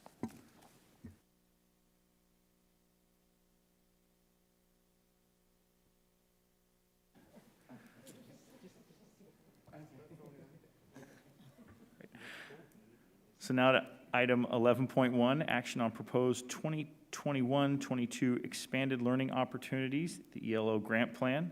Hannah Anderson, Director of Innovation, School Programs and Accountability.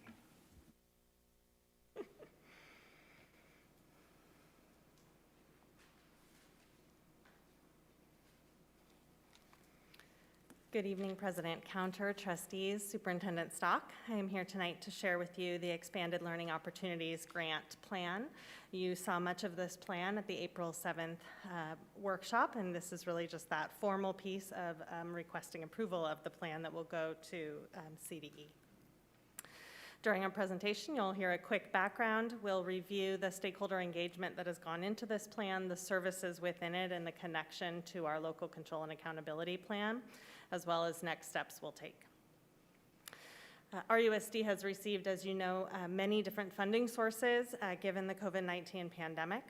This particular funding source, the Expanded Learning Opportunity Grant, was brought through AB 86, And these funds are what is written within this plan. So this plan does not address the other funding sources.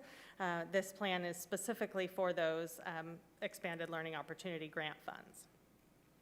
This plan needs to be approved prior to June 1st, and as I shared before, much of this plan was brought before trustees at the April 7th workshop.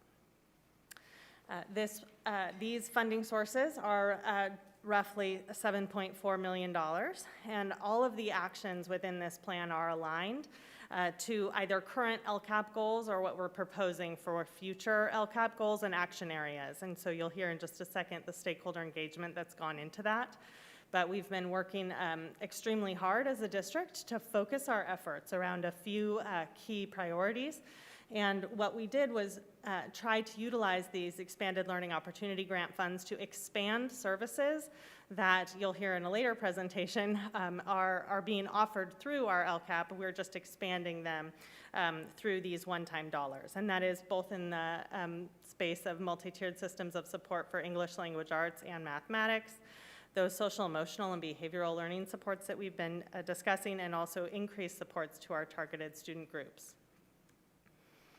The stakeholder engagement that we utilized for this plan went right along with the same stakeholder engagement process that we've utilized for our local control and accountability plan. And so within that, we, over the course of this year, have sent our stakeholders, including our staff, our parents, and our students, surveys. We also have had multiple student forums. I had the opportunity actually to hear from Jordan students at Rocklin High School earlier this year, as well as throughout the district over the last 2 years. We've also held student panels. We have a staff advisory committee, which includes our labor partners. We also have a parent guardian LCAP advisory committee. We have, over the last few years, built a number of district advisory committees that are specific to many of our targeted student groups. So we have a homeless and foster youth district advisory committee, a district English learner advisory committee, a GATE parent advisory committee, with this idea of hearing specifically from parents or guardians of specific students and what their needs are for their students, as they're not always the same and don't always come through in our parent guardian advisory committee. And then, of course, we have heard your input as well over the course of our LCAP planning process of the needs you see for our district moving forward. So, real quick, and if you can go back. So, for those folks at home or the people that want to get in it, how did you get that committee engagement? How'd you get the word out? If somebody wanted to join, wanted to sign up, how do they get involved? How did you do it, and how does somebody do it in the future? Wonderful. So we solicit input through emails that go out earlier in the school year. We also reached back out to all of the parents and staff who had been on these advisory committees last year who had signed up, because we know that their time was cut short providing their input to the district given the pandemic and the move of the LCAP from last year into this year. So we also are parents and guardians as well as staff are able to email me, and that information is on our LCAP page on the website to participate in these various committees. And moving forward, we will continue to solicit the participation of families. They fill out an application form, but we have had the good fortune of being able to bring along anyone who has expressed interest in being on the committee. We have invited them to be part of the committee. And I guess that participation is not only elementary, junior high, high school, all?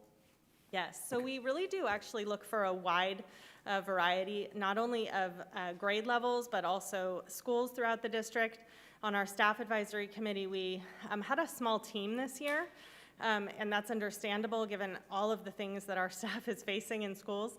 However, we really still ended up with quite a representative group. So we had teachers that represented CTE, as well as teachers that teach core subject areas. We had middle school staff, elementary school staff. We had classified that work in our clerical. We had classified that support instructionally in the classroom. So still, even though it was a small team, it actually was a wonderful team of individuals who were able to provide a great input to the district on these plans. And special education was represented there as well. The next 3 slides really show all of the services that will be offered through the Extended Learning Opportunity Grant funds. The state has provided 7 priority areas in the plan that they are asking for us to submit. So all of our plans are found within these 7 priorities, and in Rocklin, we are actually keying into 6 of those priority areas. I won't read through all of these for you, but just to highlight in that extended instructional learning, this is where we are going to be offering, both at the elementary and secondary level, those enrichment or intervention opportunities outside of the school day, and also that extended transportation at the secondary level, so that we're trying to eliminate barriers to extending that instructional time for students next year. In the accelerating progress bucket, that is where we are having our learning recovery teachers. They are included in that portion of the plan, as well as utilizing these one-time funds to provide stipends for our employees. Can I just add on that? Actually, it's not on that, it's on the whole thing. I know how much you love it when I interrupt you, so I want to be there for it. I appreciate the way this is laid out, and I appreciate the way you've gone about it. Like, it feels, given this is a compliance document, it feels the appropriate level of flexibility is within it. But I do think we continue, like, there's so much that's unknown about this. There's so much we don't know what happened last year, where the gaps are, and what we need to do and so I hope that we continue to learn as we go, and we put a process that puts data to lead the way, to show us where those interventions need to be and what we need, and make sure that we're not doing it just because it seems like it was likely to have happened, but it actually did, and that we're being as thoughtful as we can. And it feels like you've put together a plan that will really make that work, so I appreciate it. Thank you. In addition, with that, that we're reaching out to the people who are in the trenches and getting what works for them, what is going to be best for them, how can we best help set them up for success, I feel like is really important. So just want to share. Thank you. In the area of integrated support systems, this is where you're going to see many of what you'll see later tonight in the LCAP presentation for Goal 2 around social emotional services. These are being expanded for 1 year, given this one-time funding. So that's including the social workers that we'll be bringing on to support K-12 students, as well as the inclusion of a social emotional curriculum and social emotional screener in our schools to identify which students are struggling, and we want to be able to support students that are struggling, and right now we don't have a specific data set that helps us identify which students need the support. So with that screener, we'll be able to connect the services to those students who need the help. How can I ask, how come these budgeted expenses are so specific? It's not $600,000, we're down to $683,862. How did you come up with that? So we actually went through a process of identifying either what we're projecting for each one of these expenses to be, right? How much Per student, kind of? Is that how you got your numbers? Okay.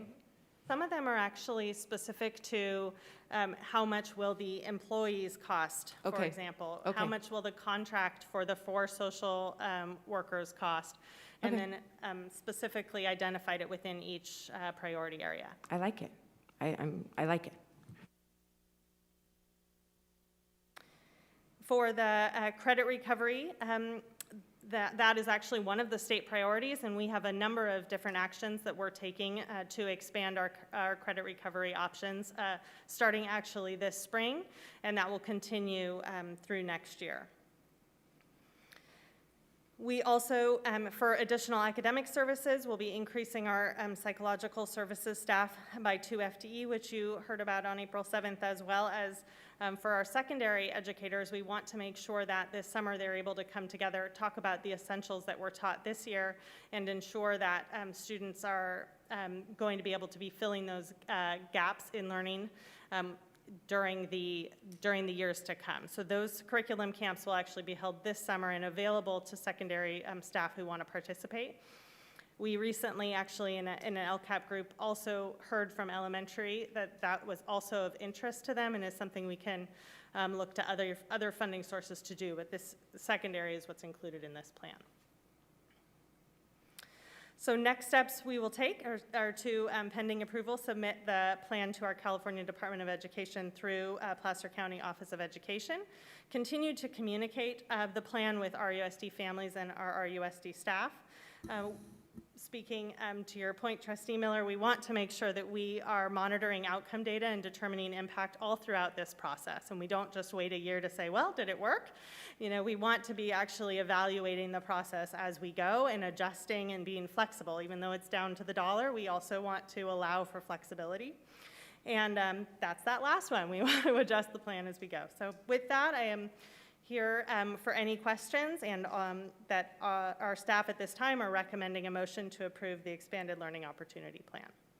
Can I just say, it is ironic, isn't it, how the state tells us to be continuous learning improvement and then makes sure the budget is the farthest thing from continuous improvement and walks you in. Brilliant. Agreed.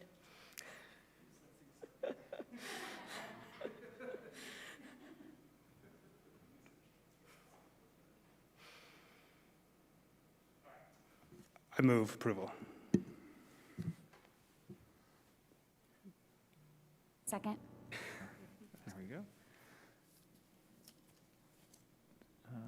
Is there any public comment from the audience? All right, any written comments? Nope. I don't think so. That. All right. We have the motion. All in favor, say aye. Aye. Aye. Aye. Aye. Those opposed, say no. No abstentions. Motion passes. Thank you. Now, item 11.2, action on educational services reorganization. Superintendent Stock. President Counter, trustees, I am here to present a reorganizational proposal of education services to the board tonight. One of the duties the board charges me with, the superintendent, is to make sure that I organize the district in the best possible way to achieve the goals that the board has set for the district. And that is something that I don't believe in static structures. I believe that we should have the right people in the right places to get the right results we want. And this proposal is aimed at, I must call it, slight reorganization of educational services to achieve goals that the board has set. And so I'll walk through these. I will say at the outset that this proposal and the funding for it relies on one-time dollars and categorical dollars, not our general fund dollars, to fund this proposal. So let me walk into the rationale of this first. And before I do that, I'm going to ask a colleague to pull up the PowerPoint so the folks at home can also see what I'm sharing. And so quick thinking colleagues there appreciate that. And so on to our second slide here is where our rationale.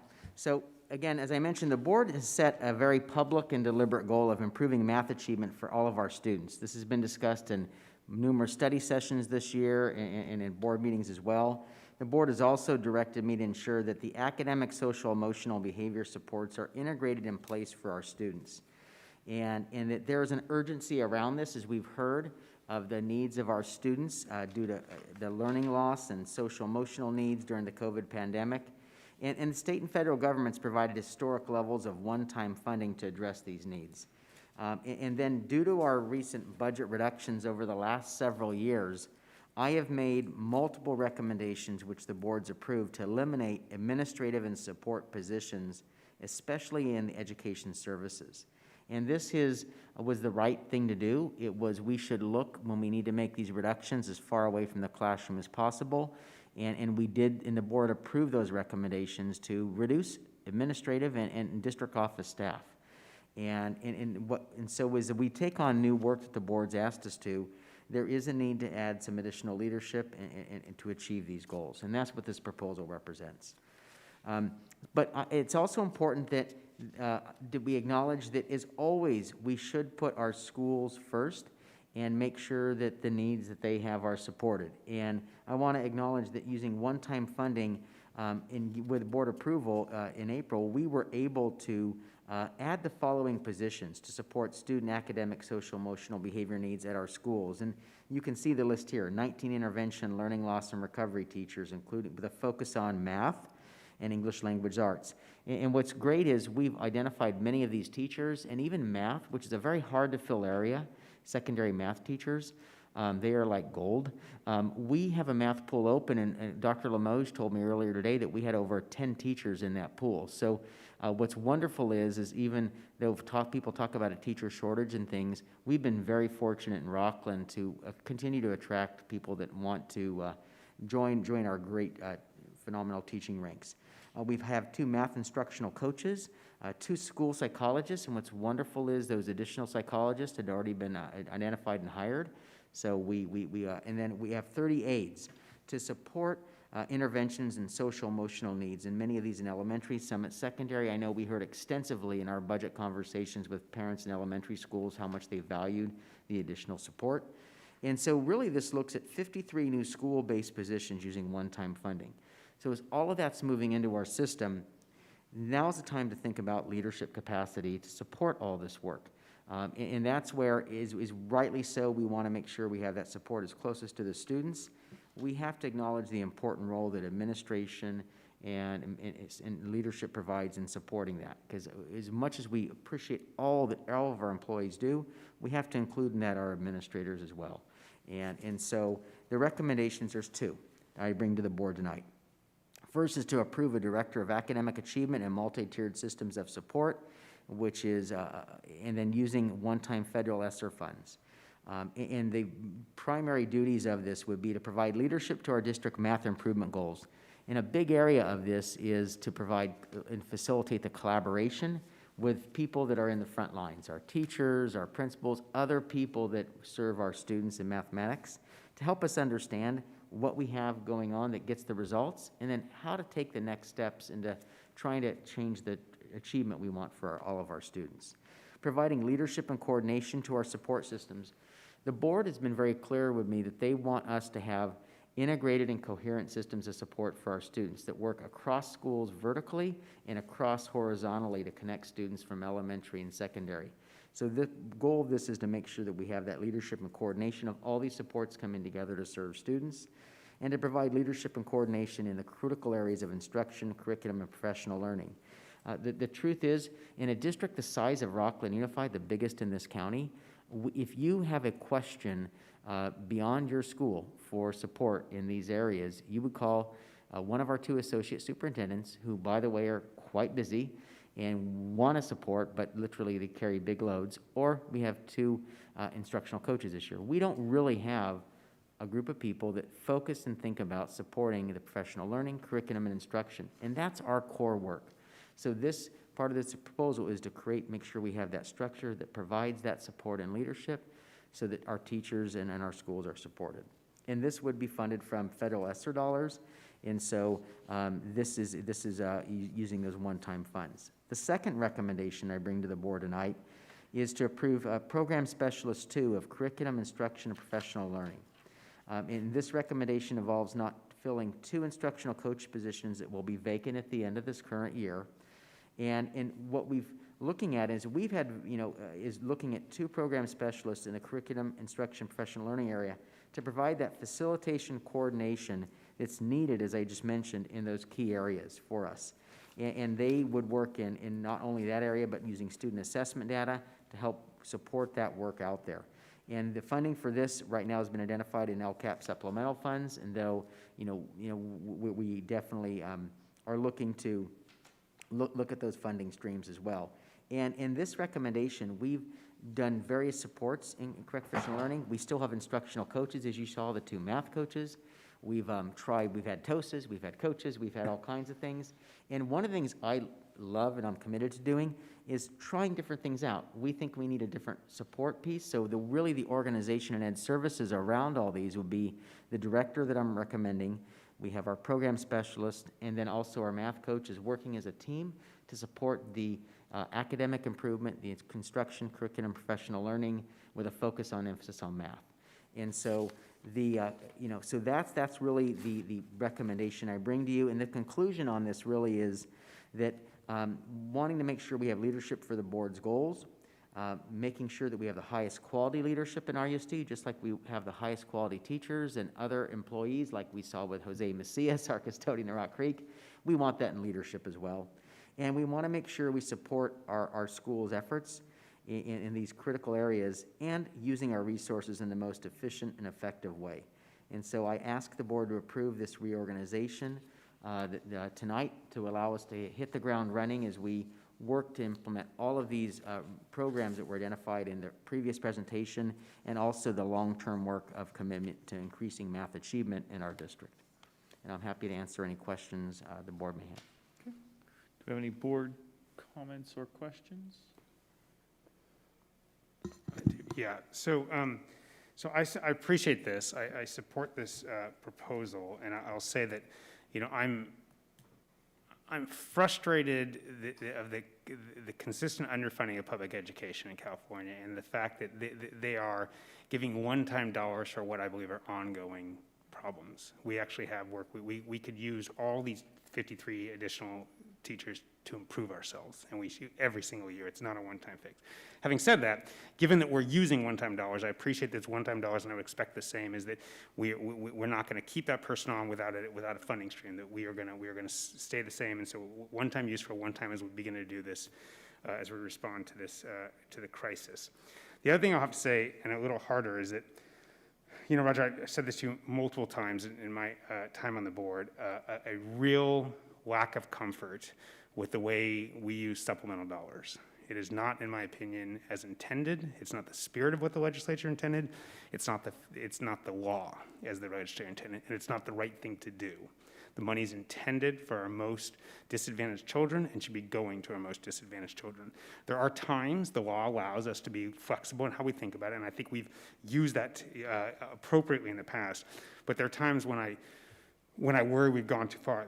This is one of those times. The notion of using supplemental dollars on a curriculum specialist for the entire district is not with the spirit of supporting our high poverty children and them along. And so I'm going to support this side because there's no funding behind it. I know you've said that, but there's no actual funding behind it. But when it comes to the budget, for me to support it, I'm going to need to find a different funding stream, and we will take the targeted dollars intended for our poverty kids, use it solely for our kids in poverty, and then find additional dollars to support all kids as this is intended. Because I think the idea is right. We just have to find a different stream.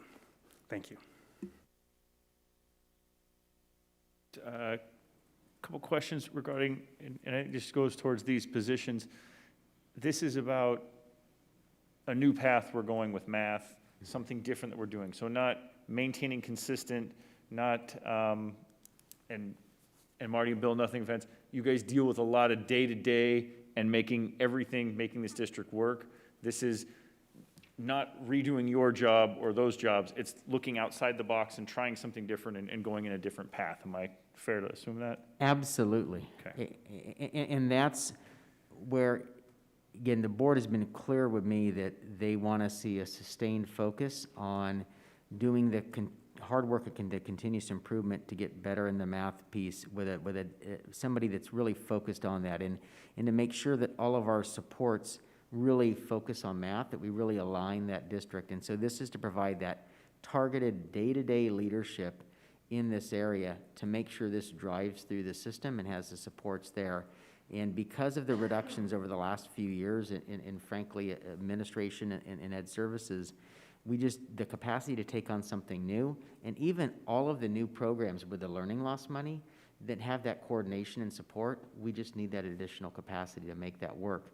And I deliberately didn't even bring this forward or look at this till we understood what all the school positions were going to be first, and got those going first. Okay, and thank you. So the way I would translate that to myself is there's a giant Sarah Counter honey-do list that she has, but if I don't do the things, they still stay there. That's why you hire a contractor and they get done, right? Similar type thing. We're gonna bring a contractor in to get some things done when we have that. So, all right. I would say I am thankful for the intentional focus of this. I know we as a board have made it very clear our concerns regarding gaps in our math and our concerns of fast learning loss recovery and making sure we assess and address that quickly. And so I so appreciate the 53 positions that we have worked so hard to put into place. One, to not only recover and keep our incredible teachers that we have, but also to be intentional about how we address that. And so I commend that work. I support it. I support the program specialist 2 piece. I think those are important pieces I would like to see continued at place, and I think we can use those positions really well in this work to provide support. I do have some thoughts regarding the director position, and I think it's an important position. Where I find myself is one-time money being utilized really for an ongoing position. And we can set parameters on that. We can say, hey, it's a one-time position. It's for 1 year, 2 year, 3 year. My concern is I've watched really closely the last few months our finances, and we have made some tough decisions, not years ago. We're talking weeks ago. And so I find myself in a situation valuing this, but I also find myself going, that's a lot of pennies, and every penny matters right now. And where are we putting our pennies? And so I do value it, but I want to make sure that in all areas we're looking at, I feel like the concern in many other areas we've looked at financially is that we have a still unknown and looks good, but we're waiting in other areas until that's finalized. And I would feel more comfortable doing the same here, keeping the same protocol, saying as soon as that's finalized, I'm game. I think it's great. I think it's needed. When ongoing monies are confirmed, then we support ongoing positions. And so I would propose that we move forward with the program specialist 2, but the director position, we revisit it once we have confirmed funds this summer.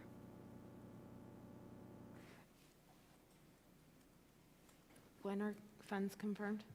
The ESSER dollars that we have that are proposed to fund the director position are confirmed, and those dollars have a 2 to 3 year, depending which ESSER bucket, and I'm looking at Barbara, lifespan. So the intent is not to have this be ongoing position unless the board reevaluated and said, no, this is valuable, we want to. This position will be eliminated, or there could be further reorganization. For those of you that have, I've been here, I've reorganized ed services many times in reducing or changing positions to meet needs. So the funding for this is known and is not subject to change in a sense, like our ongoing funding based on enrollment in the general fund.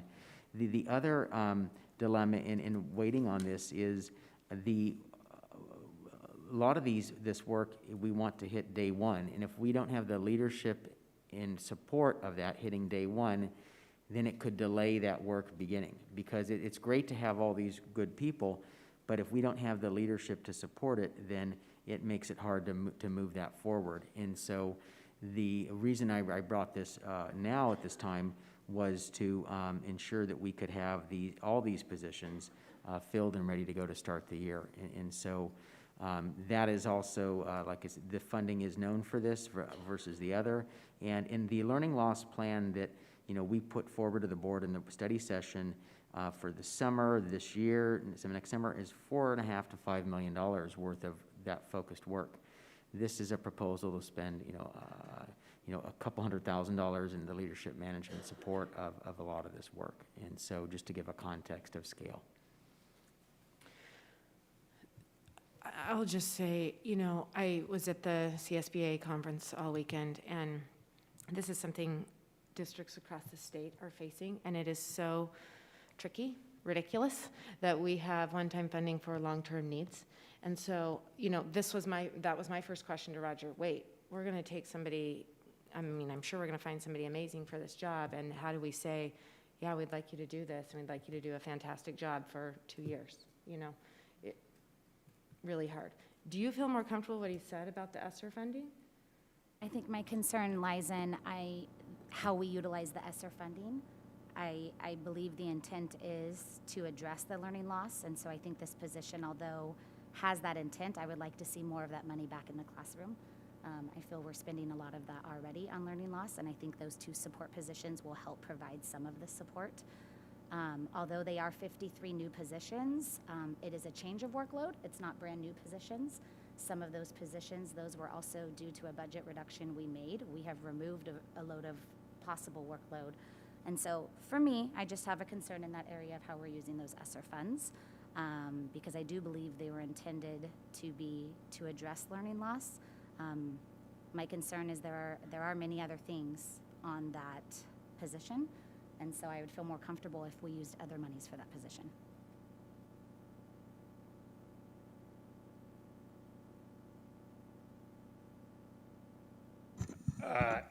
Yeah, so I appreciate that.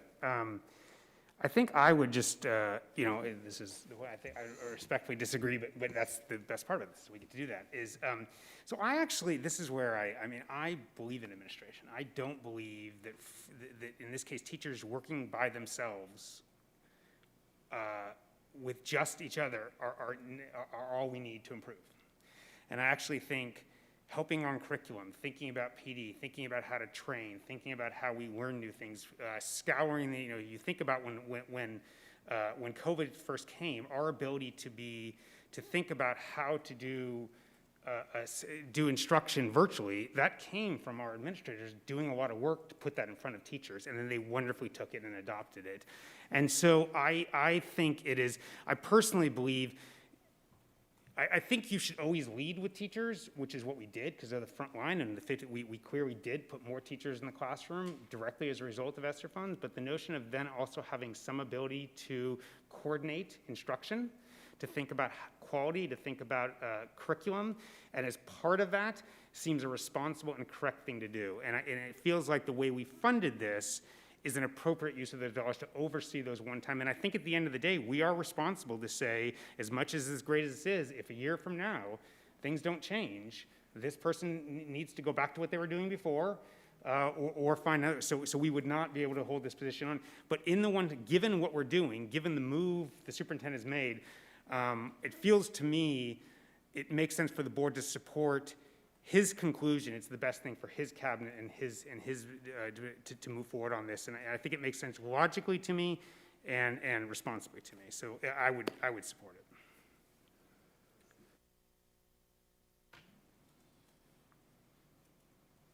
Do we have any public comments from the audience? All right. Do we have any written public comments? Don't have any written public comments. All right. So is there a motion to approve the educational services reorganization, job descriptions, Director of Academic Improvement and Multi-Tiered Systems of Support, and Program Specialist 2, Curriculum Instruction and Professional Learning, and approve the revised administrative RAPA salary schedule? I'm putting them both in there. So it's the Director of Academic Improvement and Multi-Tiered Systems. I'm sorry, are you asking for a motion or did you make a motion? Is there a motion? I'll move that. Okay. Can we separate out the motion? I motion that we approve Program Specialist 2 positions. Yeah, I'll withdraw my motion if you want to make one, sure. Do you want to make it the motion? Okay. So we'll do a, okay. So officially motion to approve Program Specialist 2. Is there a second? Okay. Second. All right. So all in favor, say aye. Aye. All opposed? Any abstentions? Okay, so the motion passes. And then I'd like to move that we approve a Director of Academic Achievement Multi-Tiered Systems Support position using one-time federal ESSER funds. I'll second. Second. All in favor, say aye. Aye. All opposed? Nay. Okay. Any abstentions? Motion passes.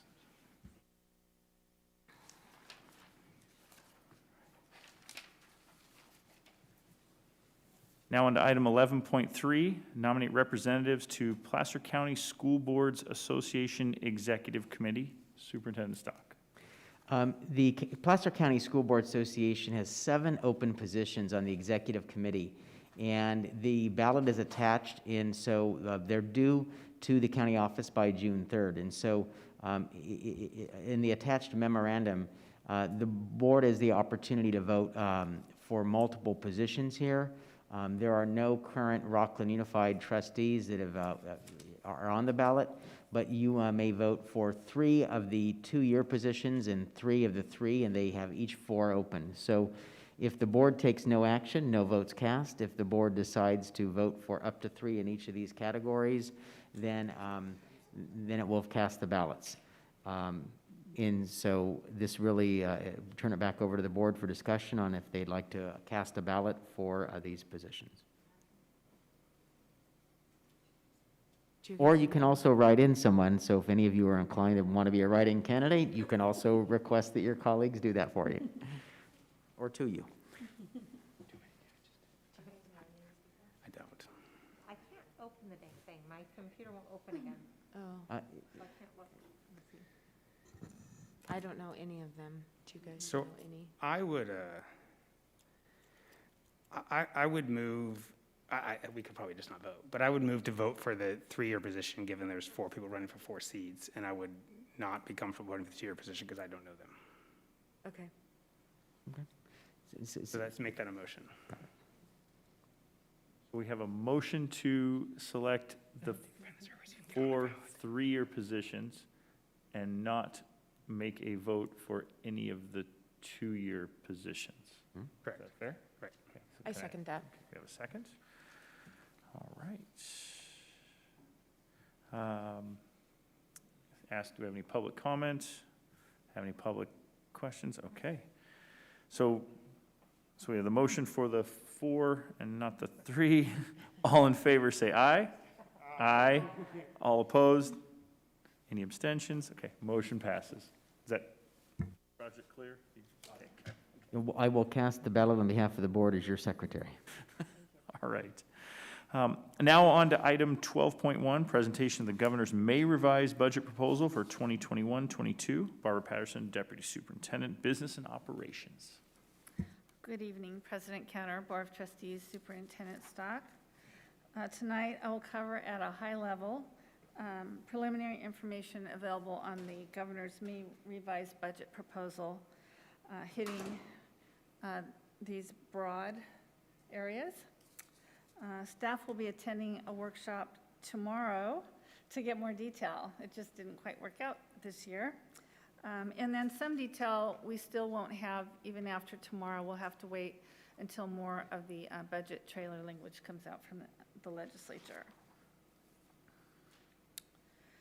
So what a difference a year makes. A year ago, we were here looking at a deficit of $54 billion at the state level. That was the projection. And now they're projecting a surplus of $75.7 billion. Unemployment in California has fallen to 8.3%. This is a good budget for education overall.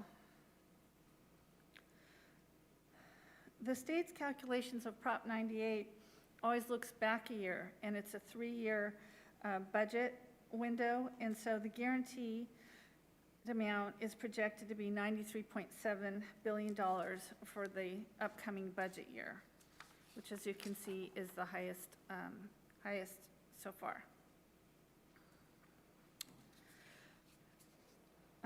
There are more new programs proposed in this budget than I can ever recall seeing. In past budget proposals, most are rolling and they're growing over time, as you can see in the next 2 slides, and they're multiple year plans. A lot of details are yet to be provided, but I do know that Rocklin Unified will not qualify for some of these plans, just because our socioeconomic level of our students in our district. Some are funded with one-time dollars, some are funding with ongoing funds. So I put on this first slide ones that I think I know we'll get the transitional K money. But as you go down the list, I'm thinking that we may be able to get the nutritional services. We'll be working with Charles, our director, to see what it entails to be part of the universal meal program. But the exciting part of the transitional, let me go back, the exciting part of the transitional kindergarten expansion is that he's proposing to expand it to all 4-year-olds. It doesn't start until 22-23, which is not next year, it's out a year. And it'll be adding the TK students like in 3 months. So when they did the TK program that we currently have, they just rolled the eligibility date back a month. So from December to November, October, September. So they're going to do the same thing to capture all of the 4-year-olds. So I will say, given this commitment now, and it's super exciting, and given we know that a lot of our TK kids go private before they hit us or they go to other places, I do wonder if this budget passes and we know it's in the out years, if we can start doing some marketing or conversations now to have people think about at least there's a benefit in continuity of coming TK all the way through in our system. And we should start sort of being clear about that, talking about that, and preparing for that, because if we don't, people are just going to keep going the way they're going, and we'll miss an opportunity to actually help kids through the process. And Trustee Miller, one of the things we're wanting to do, and we've been looking to do this, is to kind of form a early childhood learning like group committee to get advisor, connect with the local community, because we have a lot of the preschool. And so our interest is how do we connect with them to articulate better, provide professional learning, because those kids that they have are ours. And we think that that's a real positive benefit for us, and we want to do that outreach. And plus, as a parent that pays for childcare through, for my fifth grade daughter, before school, it is also a great bonus to parents because, frankly, you don't have to pay for childcare for that year. We will provide that for you in our not just childcare but learning in our high quality program. So, super excited that with our facility to accommodate this as well too, that we're well positioned and very, very excited. So just, and real quick, so we're talking about this starting 22, 23 through 24, 20. So our targeted potential TK student at that point is 2 to 3 years old now? They're going to be coming 4 or 5? Yeah, right. Okay. And this is creating a whole new year of school. I mean, this is like a big deal. Yeah, So, yeah, exactly. 14-year relationship. Exactly. We want a 14-year relationship with your child. Exactly. And again, I think we can, yeah. The second part of the expansion, as you can see here, is proposing to spend $380 million in the first year, and then growing to $740 million to cut the class size in half in TK. So either with an additional teacher or classified instructional person. So that was the second part of his plan on expanding TK services. I mentioned the nutritional services. We would get an additional approximately 25 cents a meal if we were to go to the Universal Meals Program. They're proposing $100 million for one-time refurbishing or reorganizing kitchen infrastructure, and they're looking at more cooking versus warming and serving. I don't think that's enough money to fix all of the kitchens in every district in the state, but we'll see where that goes. Is that going to be grant-based, or how will they decide who gets that? That is to be determined. Okay. A lot of these are, the devil's in the detail, and we don't have the trailer language yet.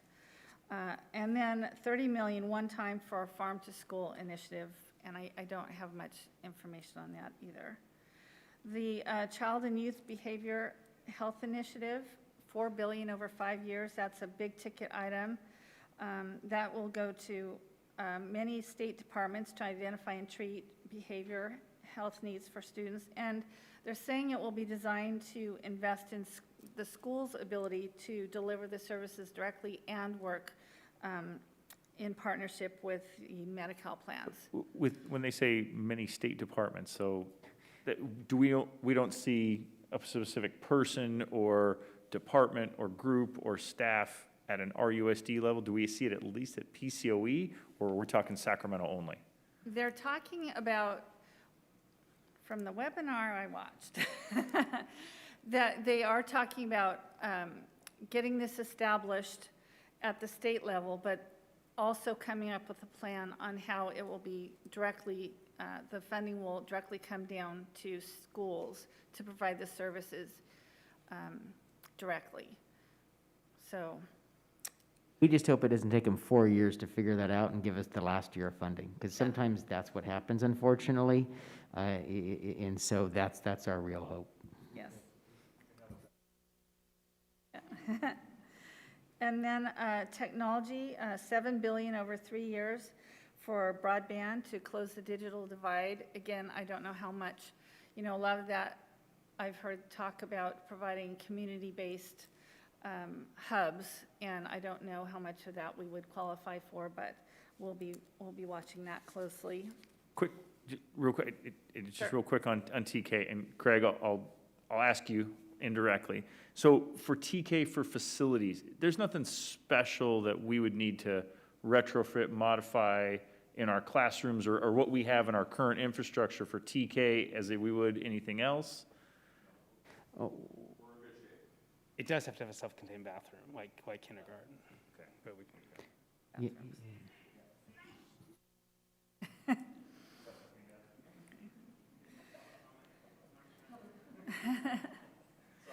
That's okay. So the next group of proposals, these are for the concentration districts only. So those are districts that have 55% or more of the unduplicated pupil count of our 3 targeted groups, and we're only about 20%. So we would not qualify for the before and after school programs for elementary schools, the Accelerate Learning and High Dose Learning funding, the one-time funding, or the, he's actually proposing to change the local control funding formula to add more money to the concentration piece of that. So the teacher pipeline professional development, again, one-time money, 3 to 5 year programs, 8 different programs for trying to get more people into our teaching profession.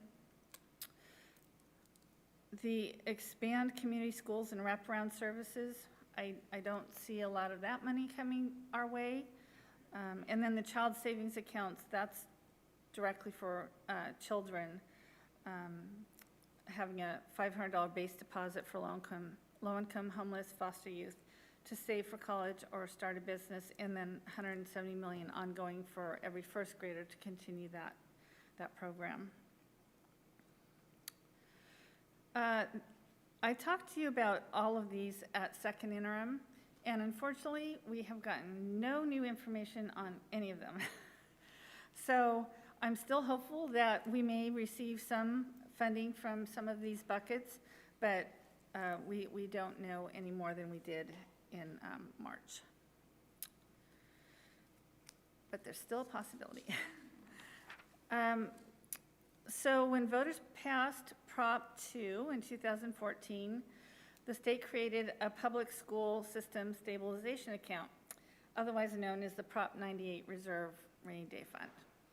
And there were 4 conditions that needed to be met before it pulled the trigger for the state to be required to deposit money into this account. And as of May revise, all 4 conditions have been met, and so the calculation of the required deposit is $4.6 billion.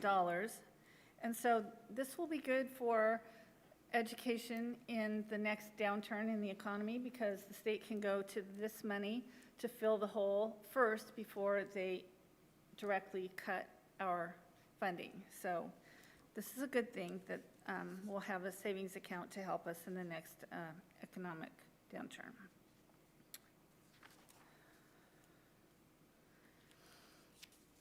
So in January, the governor had proposed to eliminate the deferrals next year. We still have them this year, but eliminate them next year.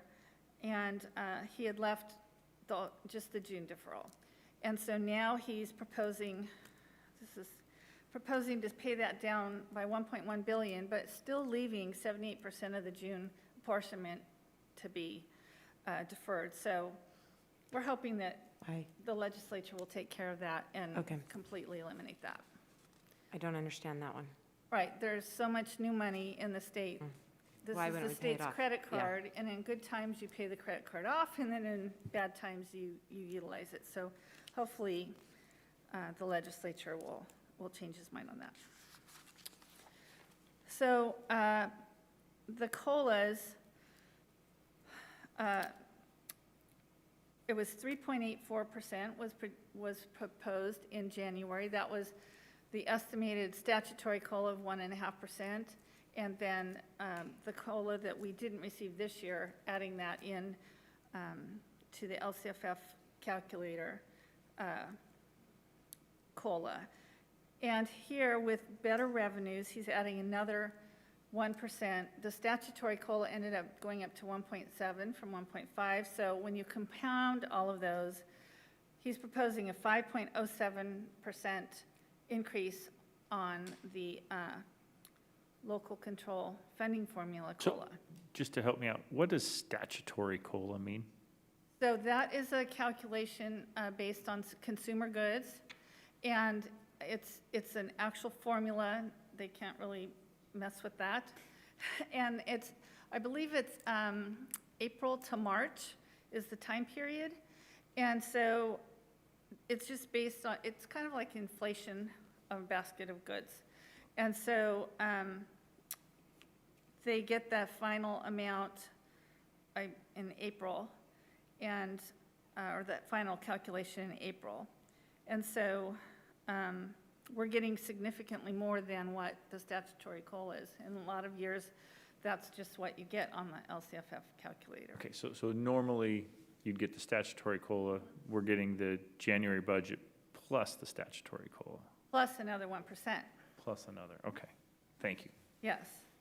And then the categorical programs outside the local control funding formula will receive the statutory COLA. So the mandated block grant and child nutrition. And all those are planned for 21-22. 21-22. So right now, we still have what we have. This is Right. talking about This is the September, budget. like August, September, starting the next school year. Yeah, this is the budget year 21-22. And then he's proposing, in January, it was just a statutory COLA for special ed, but now he's proposing to give the special education funding a 4.05% COLA, which is great news. And the proposal in January, my understanding is he still has the proposal to fund the preschool,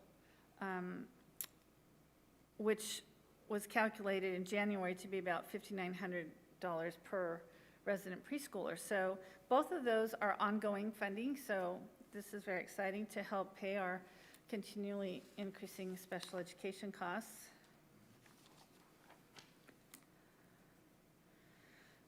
Barbara, when will he decide about that? Like, when does he announce that? Well, the legislature now goes through the budget hearings and through the legislature, and then they hopefully come up with an agreement. Okay. With, the governor, and theoretically approve the budget. They have to get the budget to him by June 15th, and then Okay. by June 30th, hopefully the budget will be signed by the governor. So unfortunately, the pension rates continue to go up. The CalPERS for classified employees, the rate is going up to 22.91%, which is a 2.21% increase. And as you can see, it's projected to reach a high of 27.8% in 25-26. So that's roughly $370,000 more next year. And then on STRS is projected to go up 0.77% this year. That rate won't be finalized until June, so if they change it from this estimate, we'll have to revise the budget when we come back in the new year. And that is about $767,000 more to our budget. And so those are the pension cost increases. So major budget assumptions that we are building the budget on to bring back to you on June 9th. Enrollment growth of 235 in 21-22 over our 2021 CBEDS enrollment. And then in the out years, a growth of 25 in each of those 2 years. Staffing growth, we're growing at the high schools and in special education, so we're building those into the budget, as well as our virtual learning program. And then, as we showed you earlier, the COLA of 5.07% on the local control funding formula. We talked about some of the mandated cost, benefit cost increases. The state unemployment insurance rate is going up significantly, and I'll talk about that in a minute. But that's a big cost increase for us as well. And then, as always, step and column movement, automatic salary increases on the salary schedules, net of retirement savings, and then our required contribution of 3% of our total expenditures for the general fund has to be contributed to our routine restricted maintenance account. We've got an increase of about $1.6 million in instructional materials and textbooks, primarily for grades 6 through 12 science that we postponed from this year to next year, and world language adoptions that has been on the books for us to adopt next year. And then, if you recall, last year, our property liability insurance premiums went up significantly, and it's been projected that they would go up significantly again this year. But again, we won't know until June. We're hoping this number is going to come down, but we won't know until the SIG Schools Insurance Group board meets in June to set those rates. So I'm hoping for an adjustment down in August. So our enrollment loss, we lost 766 students, C-beds to C-beds. And so we've been tracking our enrollment weekly and reviewing it. And so as of last Friday, we were at 11,247. And this excludes our students going to non-public schools and to the Placer County Office special education programs. And so our target would be 11,615. So we're 368 students short of our goal of what we're budgeting for revenue and staffing for next year. Part of this is that we have more seniors leaving this year than TK and K projected to come in. And so we need growth from students moving in the district in our other grades to make up that shortfall. So would you say our entire budget shortfall is Jordan's fault? Is that kind of what we're hearing? You just slowed down, slowed your roll. You could have stayed with us and helped us out a little bit. When, in the 22-23 school year, when we have TK, that ADA will show up. So whatever we get there, that will increase. So our number will increase enrollment, just if everything stays flat, at least out that point. So we're trying to close the gap now, bring some more additional on, and then we'll make it, the next significant jump would be TK. Yes, so they'll roll in 3 more months of birthdays, if you will, into 22, 23. Isn't it? Is it 6 months as a shift?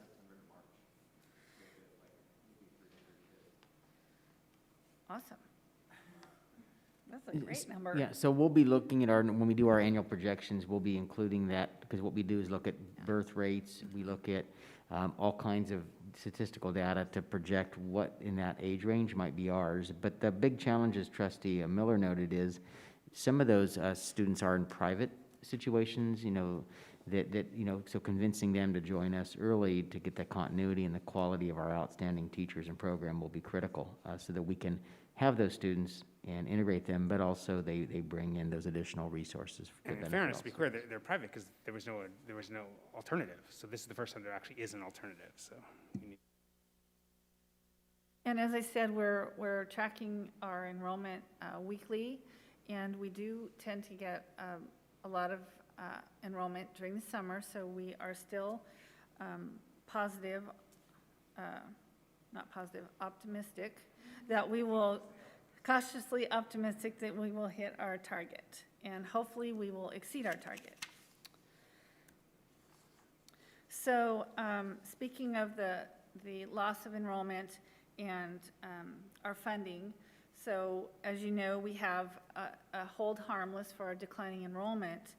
So I just wanted to show you, if we didn't get that hold harmless for our budget year, we would have lost $4,590,000 in local control funding formula revenue. So by getting to use that hold harmless exemption for one more year, that's how much we're getting in revenue above what our actual ADA would provide.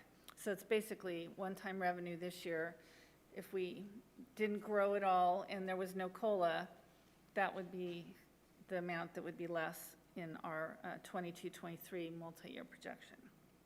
However, what I'd like to share, Barbara, you can go back that slide, is so while we get saved from having this cut in our budget next year because of the hold harmless, and this assumes that we get the 235 back that we projected. After that next year, in the following 2 years that the board's going to be asked to adopt a budget for in June, we have to show that reduction of revenue of $4.5 million because the hold harmless is gone, and if we don't have the kids, we don't get the money. So there's no impact next year, but then it becomes. So it's easy to look and say there's no impact next year, you know, based on the conversations we had earlier tonight, but we have to realize that impact, and the only way to change it is to get more students. So that's why it's important to look at that budget 3 years versus just look at that single year. And so we want to do everything we can to drive enrollment up, but that is a real impact on our budget if we don't get more than the 235 back of the 700 we lost. So what's not in the governor's proposed budget that we would like to see is no relief for the increase in our SUI rate. This was announced on April 1st, and a lot of people thought it was April Fool's announcement, but it's not. And it's about a little over $1 million for our district because we're going from 0.05% to 1.23% for the uninsurance rate. And so we would love to see, you know, that addressed by the legislature. Again, we talked about the increases on our pension. There is no mention in the governor's proposal to help buy down the pension rate increases. And again, together, that's over $1.1 million for our STRS and PERS rate increases. Not paying off all the deferrals, that just doesn't make sense. And then, you know, as Rick alluded to, there's underfunding of the base program of education. So there's a lot of categorical, if you will, programs that are being presented, and we would just like to see the base program funding shored up. So last year in adopted budget, he had proposed to make supplemental payments for to get us from 38% to 40% in test one, and it was to build up to $12.4 billion more at the time. And in January, he proposed pulling one of the $2.3 billion payments back. Now he's proposing taking that whole supplemental contribution back. And so whether he'll get to do that or not, I'm not sure, but it would be nice if he just shored up our base program and did fewer categorical programs.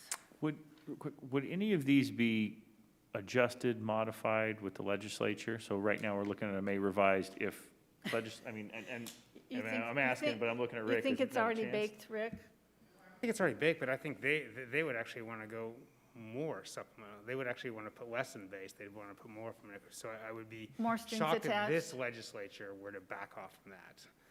And also, given the cost pressure they have, all the alternative, all the health, welfare, all the other things they want to invest in, the feeling that this is a lot of money, the notion that coming more for deferrals and more, it's hard to imagine.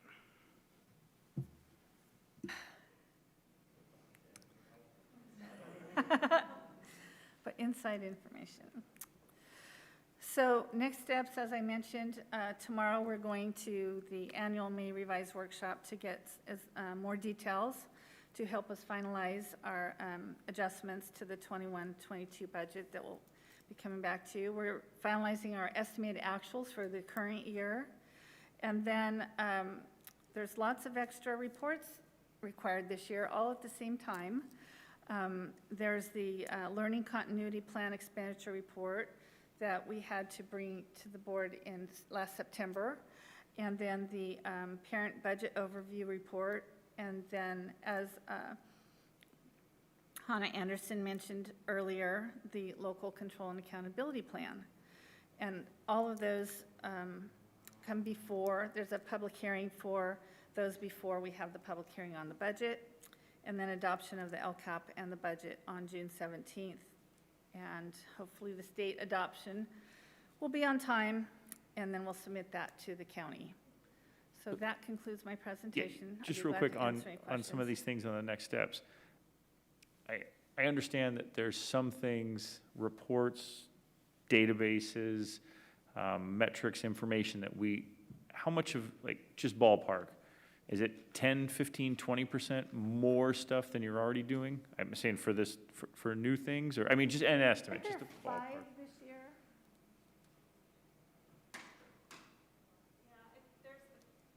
Including the one we did tonight, there are 6. 6, yeah.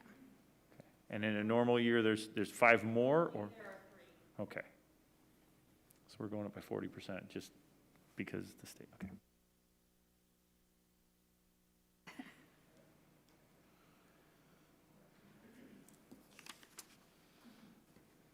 Thank you, Barbara.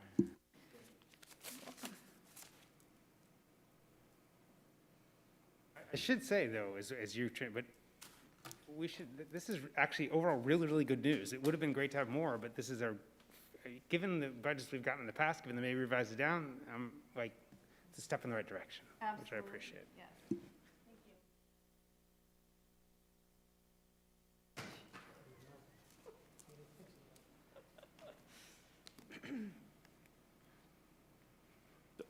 Just real quick, I don't think we have, but are there any public comments? And then we're good, all right. Now, item 12.2, Local Control and Accountability Plan. Hannah Anderson, Director of Innovation, School Programs, and Accountability. Mr. Flowers got me all set up, so I came up a second early. Thank you. Good evening again, President Counter, Trustees, Superintendent Stock. I am here tonight to share with you our update on the Local Control and Accountability Plan for our 2021 through 2024 LCAP. I'll share with you about the improvement process we've been undergoing in our stakeholder engagement, as well as where we are in our LCAP development process to date. I'll share our proposed goals, actions, and services, move into a summary of our supplemental funding, and follow with next steps. This year, we've made an active effort, actually, over the last 2 years to rethink the way we do stakeholder engagement related to the Local Control and Accountability Plan. And that is to ensure that, although we have a very robust stakeholder process in the district, we also want to make sure that our stakeholders feel like they are being heard, and that we are really truly incorporating their input and sharing with them back where their input has been incorporated into our planning process. In order to do that, I went on a continuous improvement journey myself, and I'm trying to model some of those pieces that we want to see in our district. And so I've been asking all of our participants 3 questions throughout the process, and these graphs just give you an indication of how our respondents in our staff advisory committee, as well as our parent guardian advisory committee, responded. And we also had our district leadership team do this as well, and the results were similar.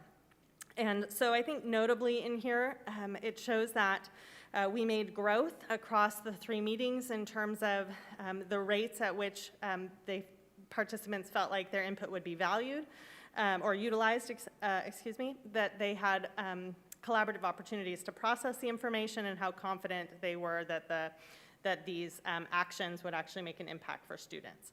So just Hey, to I'm going to go interrupt ahead. you and just say stop it. This is amazing, Hannah. Congratulations. This is really, I mean, you couldn't ask for more in terms of people feeling more engaged, more involved, and like their input matters. And this is exactly what we wanted to have. This is literally the slide we were hoping and asking for. So I deeply appreciate you and your team's work. This is great. Thank you. Thank you. It's also been a lot of fun to actually see the results come in after the meetings and adjust between those meetings and the next. So Throughout the process, we have really been intentional about keeping a through line in our LCAP development process, starting with our students and what our students' needs are, and truly going out and hearing students and trying to come back to their needs throughout this process. We also identified our greatest needs as a district by looking at where our performance gaps are and reviewing student academic data as well as perception data gathered through surveys. We gained input across 3 different advisory committees who each held 3 different meetings. And then we also had all of the different stakeholder groups that I mentioned earlier this evening. We utilized that input and a continuous improvement process. We also wove in those tools of improvement science to use root cause analysis and taking the opportunity to think about what are those root causes, presenting them back to different teams and having different teams weigh in on what are those greatest areas of impact that we can have in our goal areas. And we specifically utilize this process in Goal 2 because we know that for Goal 1, we're going to engage in a much more robust process that includes many of our math teachers and professionals in the district. And so we didn't want to circumvent that process by doing that within the LCAP. So this really was the work that took place with Goal 2. And Goal 3 was those actions that we want to keep around in the district. So all of this work is with the intention to increase and improve services for our unduplicated student groups, which are our socioeconomically disadvantaged students, including our homeless students, our English learners, and our foster youth.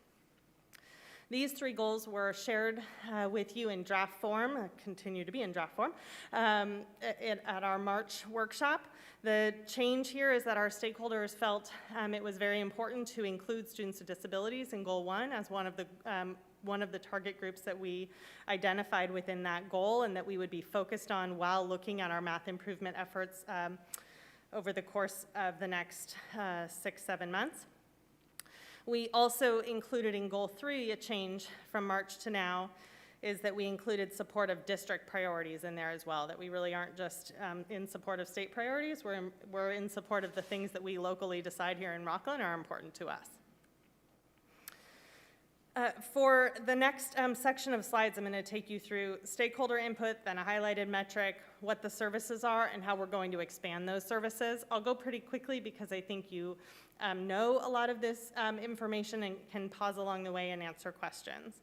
So we gained stakeholder input across, again, that dashboard academic data as well as perception data. To note here, and you all have called this out, we have high results in our math scores in Rocklin. What we're lacking is seeing growth over the last 3 years. Although we have high results, we are staying pretty flat. And we still have those persistent performance gaps for those targeted student groups. And that's what we're trying to identify. How can we do differently for those students through this improvement process? So you'll notice in the attachment that there's a number of different metrics that we want to look at. These are the same types of metrics that we've looked at in past years. So right now we're not making any broad scale changes to the types of things we do, except for a couple of areas later on in the presentation. But we know that we need to include metrics within our LCAP. It's actually a requirement of turning in the document. But we also wanted to be intentional about what we started to look at so that it focuses and helps the math improvement team as they start their work. So what you're seeing here is that we want to be intentional about looking at growth in our district. We don't just want to look at outcome data, we want to look at how students are growing over time, if that's really why we needed this to be a goal in the first place. And so this piece of data you also saw at a workshop on April 7th related to math. And what we're shooting for is that ultimately growth targets are individually set. And so we want students, all students, to be meeting their growth target. The services within the LCAP, these are the services that are funded with our supplemental dollars that would align to our math goal. A lot on the screen here, but what I want to call out for you is that we are going to be implementing targeted tutoring for our foster youth, students experiencing homelessness, and other targeted student groups, especially those students who need that Tier 3 support. We also will continue with interventions and services that have been in place in the district.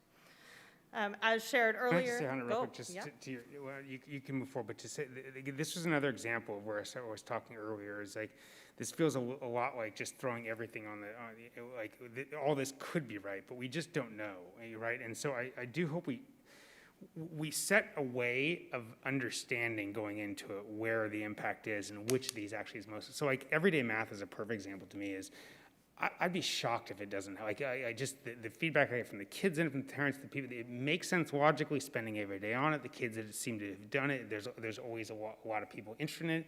But nevertheless, we have to look at the data and sort of see, is it having the improvement? Is the best in point, and then move forward, not just because we like the theory of it, but it's actually working. So I do hope we keep doing here, because this has a danger of just being a little bit for everybody. We're utilizing those one-time dollars, as we spoke about earlier, to expand services within each one of these goals. So you know about these services, however, we wanted to align them here to show where they're specifically aligning to LCAP goals.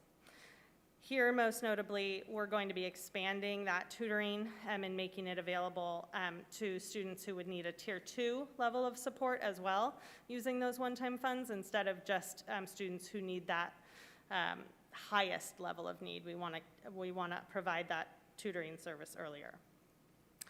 Moving on to Goal 2, we've received the most stakeholder input in this area and utilized these advisory teams to help us really think through this goal and the services that we want to offer in these areas. As we have spoken about at previous meetings, our data is showing us that we have increased rates of chronic sadness and students who have considered suicide over the last 3 years. And any amount of students in our district who are considering suicide is not an okay number for us. And so we are going to be making active efforts through this goal and the services here to do differently in this area to correct this. We have a number of metrics that we're tracking within this goal across a wide range, because the reason that the actual stakeholder teams did not want to write a focus goal in this area. We did not want to be so specific as to say we're only going to focus in on one area. There was not, in their opinion, one way that we could address the social emotional needs and the behavioral needs of our students. And so instead, there's focused metrics within this goal that are identified in the attachment. One of them is to increase, we've spoken about before with the California Healthy Kids Survey, that there are resiliency factors within these social emotional pieces. So we look at chronic sadness, we look at considered suicide, but what are those factors that we need to build on so that those rates go down, right? And self-awareness is one of those, and that's some of the questions that are here that we want to increase outcomes in that area. The services that were identified within Goal 2 is that we will continue counseling support, but look through that lens differently, and how can we really target those efforts at our middle schools and high schools to serve those students to generate these funds. We will also be looking to continue the school-based therapy with Wellness Together, and you'll see expand that with those one-time funds, and continue the work that our elementary school teams have done in that equity and trauma-informed PBIS series. They're going to continue that next year, and the middle schools are considering that as well. We are, as you know, expanding this with one-time funds, and that is the inclusion of our social workers to support K-12 students. We will also be utilizing the one-time funds to build and purchase curriculum and launch those social emotional screeners. That ties into the work that we will do for many years to come in this 3-year goal. As far as Goal 3, as we know, this is our maintenance goal. So the first 2 are broad. I forgot to mention earlier, I will at the end again, but the first goal, the math goal, we're going to rewrite into a focus goal. Right? That's the whole idea of coming together with the team. The second goal will stay broad. This goal is a maintenance goal. So this is, we put everything in this goal that we want to continue doing in Rocklin.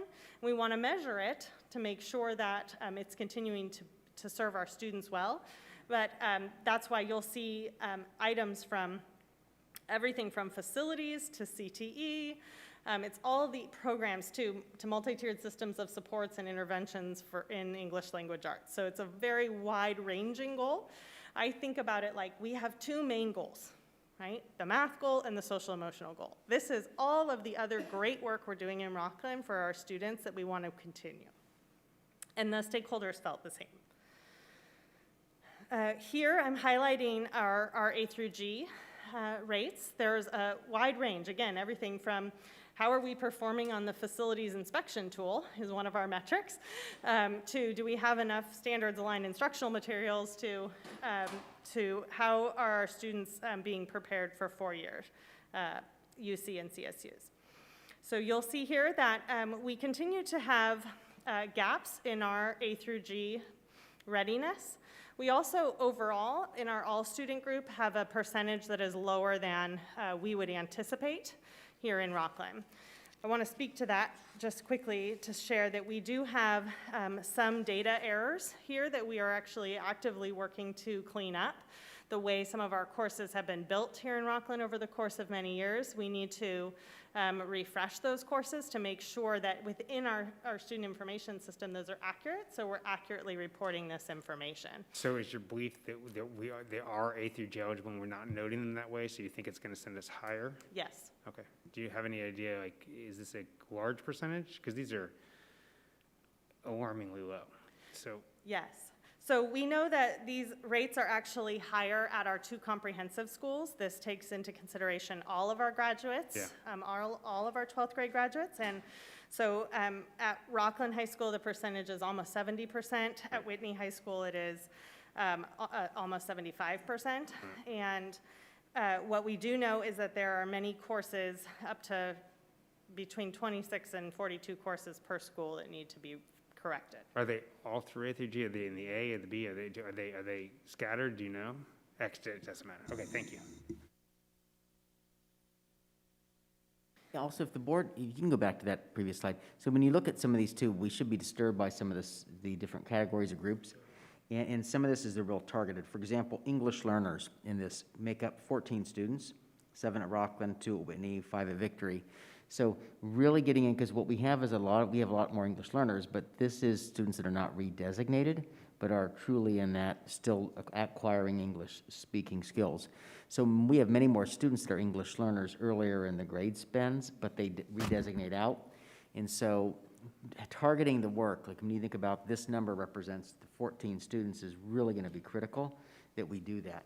And also if you look at some of the other groups, like our homeless subgroup, this includes 10 students that graduated from our district that were homeless. 2 of them happen to also be English learners, and 3 of them special education. So these smaller group numbers, it doesn't excuse the data, but it requires the really individual attention and support to change these numbers. And so just wanted to highlight the importance of some of the earlier work being done and targeted is only going to happen if we go to that individual student. So highlighted services within Goal 3, there's a lot there in the attachment, but the continuation of our English language development, as well as implementing a parent education series, and expanding our parent-guardian outreach through the use of liaisons. So we'll be utilizing our translators in a bit of a different way, in that we'll be training them to actually be outreach for our English learner families instead of the staff at the school want to get a hold of a family, and through that they can contact a translator. But we'll be looking at moving that to be able to go the opposite direction and providing training to do that. We'll be expanding these with one-time funds, all of which you heard about earlier, but those tie to the actions that are within this goal. So specific services for our English learners, I've spoken about some of them throughout the presentation. We will be expanding our targeted tutoring to include English learners as well. A tutoring, that's a one-on-one tutoring service that's done virtually. Excuse me. We will also be implementing linguistic-based math approaches through professional development offered to cohort teachers. So especially at our elementary schools, English learners are cohorted together in classrooms. Many times at a grade level, you may have a small number of English learner students. And so the idea here is that we cohort students together, so one teacher may have 6 or 8 English learners in their classroom, and therefore can target the English learners, the supports for those students in that room. So we're going to be targeting our professional development to the teachers of those cohorts of students to ensure that they have those approaches. And even though we haven't engaged in that math improvement process yet, the ELD teachers in the district actually felt like that's been a big sticking point for their students, and believe that having this professional development given to general education teachers to implement in the classroom will be helpful. So we'll kick that off before all the improvement work is finalized. Total investment in these youth is just over $900,000. And a reminder, English learners make up about 4% of the students in our school district. We will also be expanding or increasing services for our foster youth and our students experiencing homelessness. They will be receiving those targeted tutoring supports and expanding those again using those one-time funds. We also provide priority access to the checking out of Chromebooks and hotspots through our technology loan program. These students will be the initial students on the list of our social workers to focus their energy and supports in making sure that we're decreasing barriers in back to school time and making sure students have everything that they need. We will also be continuing the District Foster Youth and Homeless Youth Advisory Committee and the supports that are provided through myself and my assistant to our, as our homeless district foster youth liaison. Real quick, for each of these, I guess, action, like action 1.6, 3.6, 2.6, et cetera, is there a metric to any of these? Or is this just an initiative that we're taking? So the targeted tutoring does not, actually these pieces aren't necessarily called out with a specific metric. We do track in the LCAP, we do track year to year how many students are accessing Chromebooks, how much time they're utilizing the hotspot. We also, with the targeted tutoring, we will be linking that with current district assessments, so they actually take in our NWEA MAP score for the student if they're at a grade level that's eligible to take that. And then the students will actually get 2 days a week, 45 minutes tutoring. And that session is designed to actually work a student through what we call a gradual release of responsibility. So everything from the teacher, the tutor, showing a student how to achieve a skill that's shown by their assessment they need to be able to achieve. And they work them through, we're teaching you, and then we're gonna do a little bit together, and then you're gonna do it on your own. And the students actually have to do an exit ticket at the end, and we track all those scores and look for improvement there. So I guess I guess each student then is tracked for their individual progress for that? In the case of our homeless and foster youth, we do try to track as much individually as we can, because district-wide we have between 170 and 210 students a year. We also expand these services by using our network in Placer County. So although we can't always offer a lot because of the small number of students in the district, we partner with the student support practitioners at Placer County and can do amazing wraparound services and supports for our families. So this is everything from consultation and guidance to our staff to we've referred families up to the county, and they have actually partnered with them and helped get car insurance and car registration and all of those pieces. So they truly do and are able to provide services that are sometimes beyond our scope in a school district. Also they have multiple people on staff there who are bilingual as well and can help some of our English learner families who also fit into these buckets in a unique way.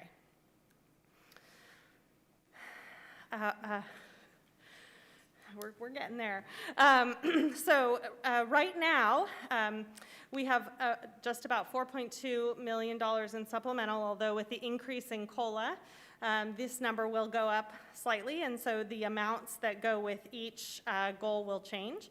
We also, to increase transparency with our budget, we try to include as much as possible in our local control and accountability plan. So although we are required to include those supplemental funds. And the services, we try to target those as much as possible to students who generate those supplemental funds. In this case, we also, in the LCAP, try to include as many of the other funding sources. How much do we spend on facilities? How much do we spend on our highly qualified staff and training our highly qualified staff? So we want to make sure that we're using this also as a space where families and staff can go to see how the district is aligning all of our funds, or as many of them as possible, to these goal areas. Yeah, let me just say how much I appreciate that, and I know obviously this is very controversial across the state, and a lot of districts don't do that, and they're appropriately criticized for it. So I think it is exactly the right thing to do, and it shows our community what our full budget is, not just one slice of it, because that's what they're paying attention to. I think it's great. Thank you. Thank you. So next steps, we'll be posting a draft of our LCAP on our website as soon as possible, making adjustments based on any further stakeholder input. All the sessions are done, so tonight's it. And then any feedback that comes in after the draft. We'll hold a public hearing on June 9th. You just approved a new date for approval this evening, so we'll be approving on June 17th. And we'll be communicating our approved plan. I included another attachment in the board docs tonight as we're trying to think differently about how we communicate this LCAP, right? There's very few people who want to read a 200-page document, but there's a lot of people who want to know what's in it. So we're trying to think differently about just how do we get better at sharing what we do and what we're doing for students in the district. We'll continue to implement and monitor our data, and then we will be back next year to share how we're revising the goal. We're making a commitment to do that by the end of December. And with that, I am open to any additional questions or feedback.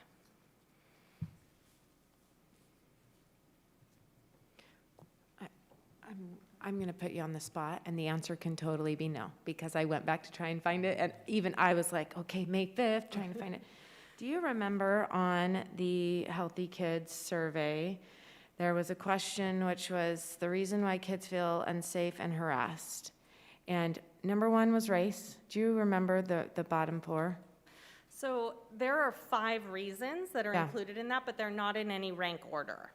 So the 5 reasons are the general question asks about 5 reasons, Okay. right? And so then it lumps it into this key indicator where there are 5 reasons. And those are race, ethnicity, and national origin is one of the 5 reasons. Religion is one of the 5 reasons. Gender is one of the 5 reasons. Sexual orientation is one of those. And physical or mental disability is one of them. But they are not in any ranked order on there. And I think there may have been. So I thought that you had said that race was number 1. No, so we have identified that students, based on those 5 reasons, are having different levels of, that one was specifically towards experienced harassment due to those 5 reasons. So we have gaps in our data on the percentage of students who say that they are experiencing harassment because of one of those 5. But we don't have a metric of saying which one, right? But what we do know is what race or ethnicity the students who identified as who took the survey, right? So we can say, for example, you know, our Asian American students have some quick math, 19% higher rates in 11th grade of being harassed than all students, but I can't tell you, I could make an inference about that, but I can't tell you specifically that they are being harassed because of their race or ethnicity or because of one of those other 4 reasons. I have a concern about that. I want, you know, if you look at slide 10, and we're going off of this, where we see these gaps in race because of sadness, school safety, and students have considered suicide based on race, but we're not including any of those other 4. And so then on slide 12, we're going to continue our equity training, but are we including those other 4 in there? I know I've talked to you about it privately and to Roger, but I haven't shared that is a concern of mine. I do want to make mention that the reason that that bullet is in there is because the gaps are based on their race or ethnicity. Okay. Not because that's what they answered and that we're not trying to mislead, but the gaps are actually based on the data that is disaggregated by race or ethnicity. But I do hear you, and we talked about I'm sorry, that. would you mind saying it again? I'm not sure I do understand. I just literally don't understand. Just tell me again what your concern Out is. of the 5 reasons why kids felt safe and Right. harassed, we're only addressing race, which is super important to address. But their gender, sexual preference, disabilities, and religion are also reasons why kids don't feel safe. We have to address those. That has to be included in our equity work. That's what I'm saying. And one of the, I think, ways that we may look to see if we modify kind of the questions we ask in some sense is, as Hannah shared, different students by ethnicity report different levels of harassment for other reasons, but we may need to try to ask the questions different or look at that in the understanding the reason for it so that we can have some understanding to get to the information kind of, I think, Trustee Price, you're asking is, which of these is playing a role? Is there any certain groups that have more of this than others? And how do we really look to address these versus they're all lumped together and looking at that? But so that may be where, your question really leads us to think about, is there additional data we want to grab from students so that we can understand and not make assumptions or inferences around that.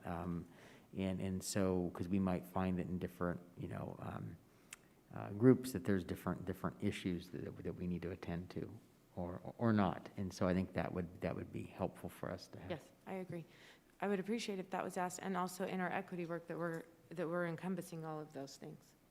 Right, and I think that's the other piece is, when we look at that, and I think some of this is some of the transference. So I know you've talked a lot about the speak up strategies and things like that, or how do we, that can be used for not just instances of racism, but also other types of issues that come up, whether it be religious or whether it be disability or other types of pieces. And also, how do we look in and have that acknowledgement across? Because the goal of that inclusivity and equity piece is to have all students, irregardless of whatever that may be, that's impacting them, or either consistently or at any other time, or even another student they know that they can help support. So I think that we definitely want to make sure that our equity work is not just singly focused on one, but across a broader piece. And so appreciate that feedback, and that's important to make sure that we keep top of mind.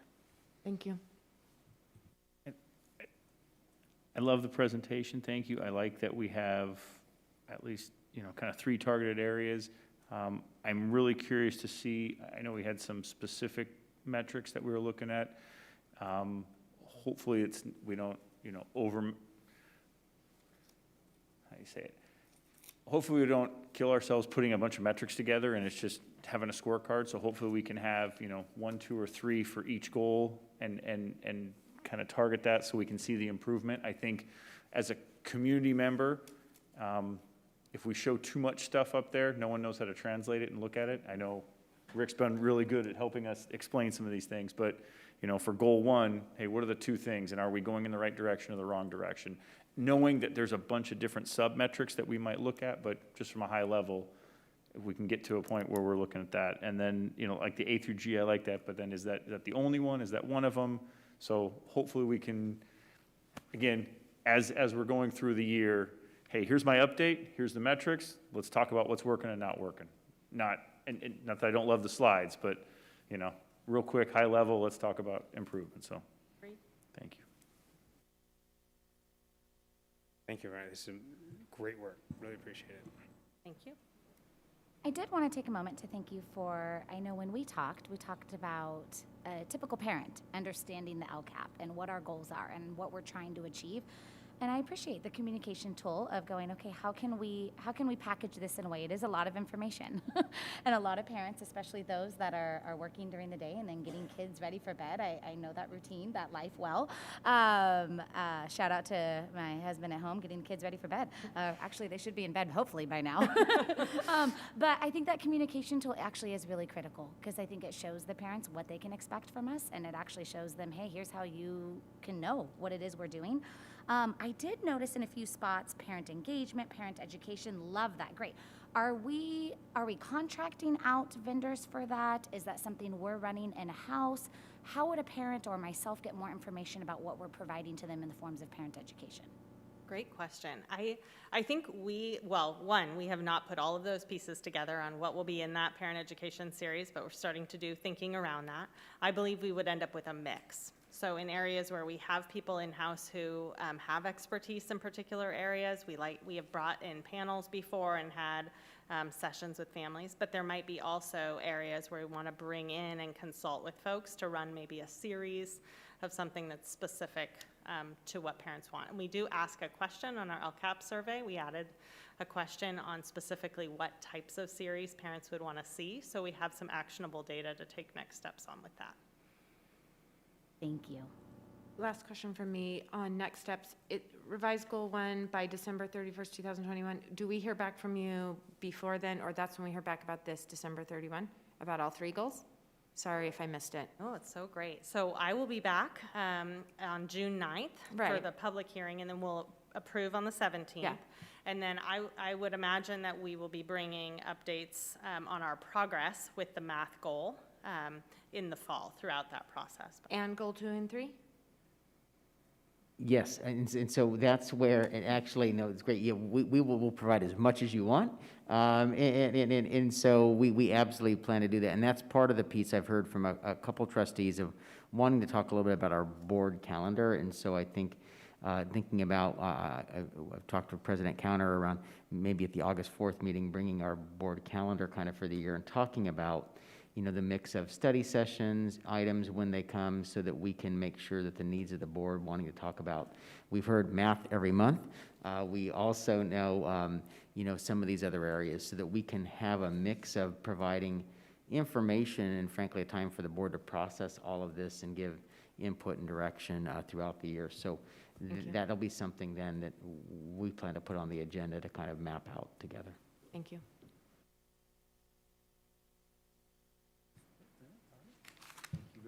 Thank you. Thank you very much. Do we have any public? Thank you very much. All right. Trustees, do we have any items to be placed on a pending agenda? I do have an item that I want to talk with you guys about. So despite our best efforts, and I really do appreciate all the teachers and what they have done, I'm still hearing a lot of unsatisfied parents and frustrated students who are struggling to learn during quarantine. And I realize that we have a lot of unknowns for the fall, but I also think that we're going to have some kids on quarantine. So I would like to either propose, and I'm happy either way, that we either add it to an agenda item for us to discuss, or that we ask Roger to report on that and bring us what the district's plan is. Do you guys have a preference either way?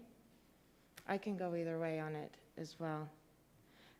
I guess we could probably get both if we ask Superintendent Stock to bring us a plan from the district, and then I guess we could discuss afterwards. Does that work for everyone? I actually, you actually hit, we Oh. didn't talk about this. You hit what I wanted to bring Oh. up, but in a different realm. Okay. And so I just want to make sure this Yep. would be doable. If it is a presentation to us, could we still take action as a board? And this might tie together. I would like for us to discuss as a board an opportunity to come alongside our parents and our teachers that are asking for new updated guidance in the area of quarantines from CDPH. And so showing our support with them of requesting updated guidance, not to go against guidance, but asking for updated guidance, and I would like the opportunity to discuss that. So I don't know if that would need to be a separate item, or if I that's do part of the think it- same agenda item. How does that work? I think it needs to be separate from what I'm suggesting is for Right, fall so- quarantine, how we're going to move forward with learning, because, but I do think that, you know, your point is valid. So, yeah, I would appreciate 2 different items. One is to give us a chance to understand what the new guidance will be that we anticipate getting this summer, and then allowing us time for the team to work through the question you asked, because, and then we would come back to you, and the June meetings, candidly, we won't have enough time between everything going on to come back with thoughtful answers. Prior to, at the August 4th meeting, we could, prior to the start of school, come and share that information. So if that works, we could prepare information on how we're looking to approach that quarantine student support different at the August 4th meeting for the board to discuss and give input, feedback, and work towards. So if there's an interest, on that item from, more than, for our bylaw, more than one trustee, we can schedule that. So, August 4th seems late. I am not asking to add a July meeting, however. But it is cutting it close. I mean, if June's not possible, then. I mean, just to be very honest, on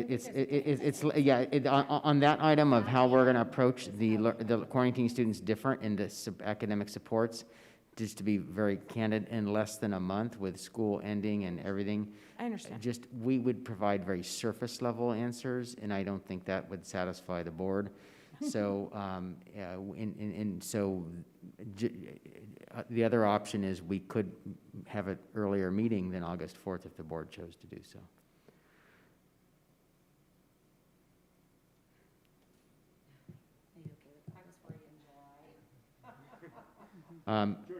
The other option is we could provide, maybe a compromise option, is we could provide the board some of our thinking in a memorandum prior to the August 4th meeting, and that way then the board's seeing some of our thinking, and then August 4th, there could be the discussion regarding it. I mean, we will work on this, but I'm guessing the issue, and I don't mean to speak for yourself, so, but I'm guessing the issue, Roger, is, it's a question, not a statement to you, is that I think the intent is to make sure that there's time to have impact on what quarantine looks next year. And the concern would be if it comes to us in August, there's no opportunity to have impact. Then we're just being told what's going to happen and we're off and running. So given that concern, how would you make it work so both could be true, that you have time to prepare and we have time to actually look at it? Then I would propose that we put on one of the June board meetings a discussion item around this to hear the interest of the board. We can share some of our preliminary thinking, but more importantly, hear what the board's wanting and their thinking, and then we can be prepared to have that dialogue around that, and then come back with additional work and thinking as well. And some of this is something that we unilaterally can have control over, and frankly, some of this may require effects bargaining with our labor partners in our TPA. But we definitely should probably hear your frustrations and concerns, and then allow us to also share some of our thinking and work. Our hope is there's less quarantining going on, and part of the struggle we've had is the sheer number of students, because it's having some teachers in our high schools manage 10, 15, 20 students at a time versus it just be one. And so one of the hopes is that the new guidance or updated guidance that we just have very, very limited quarantining to allow us to have a better quality experience for students as well.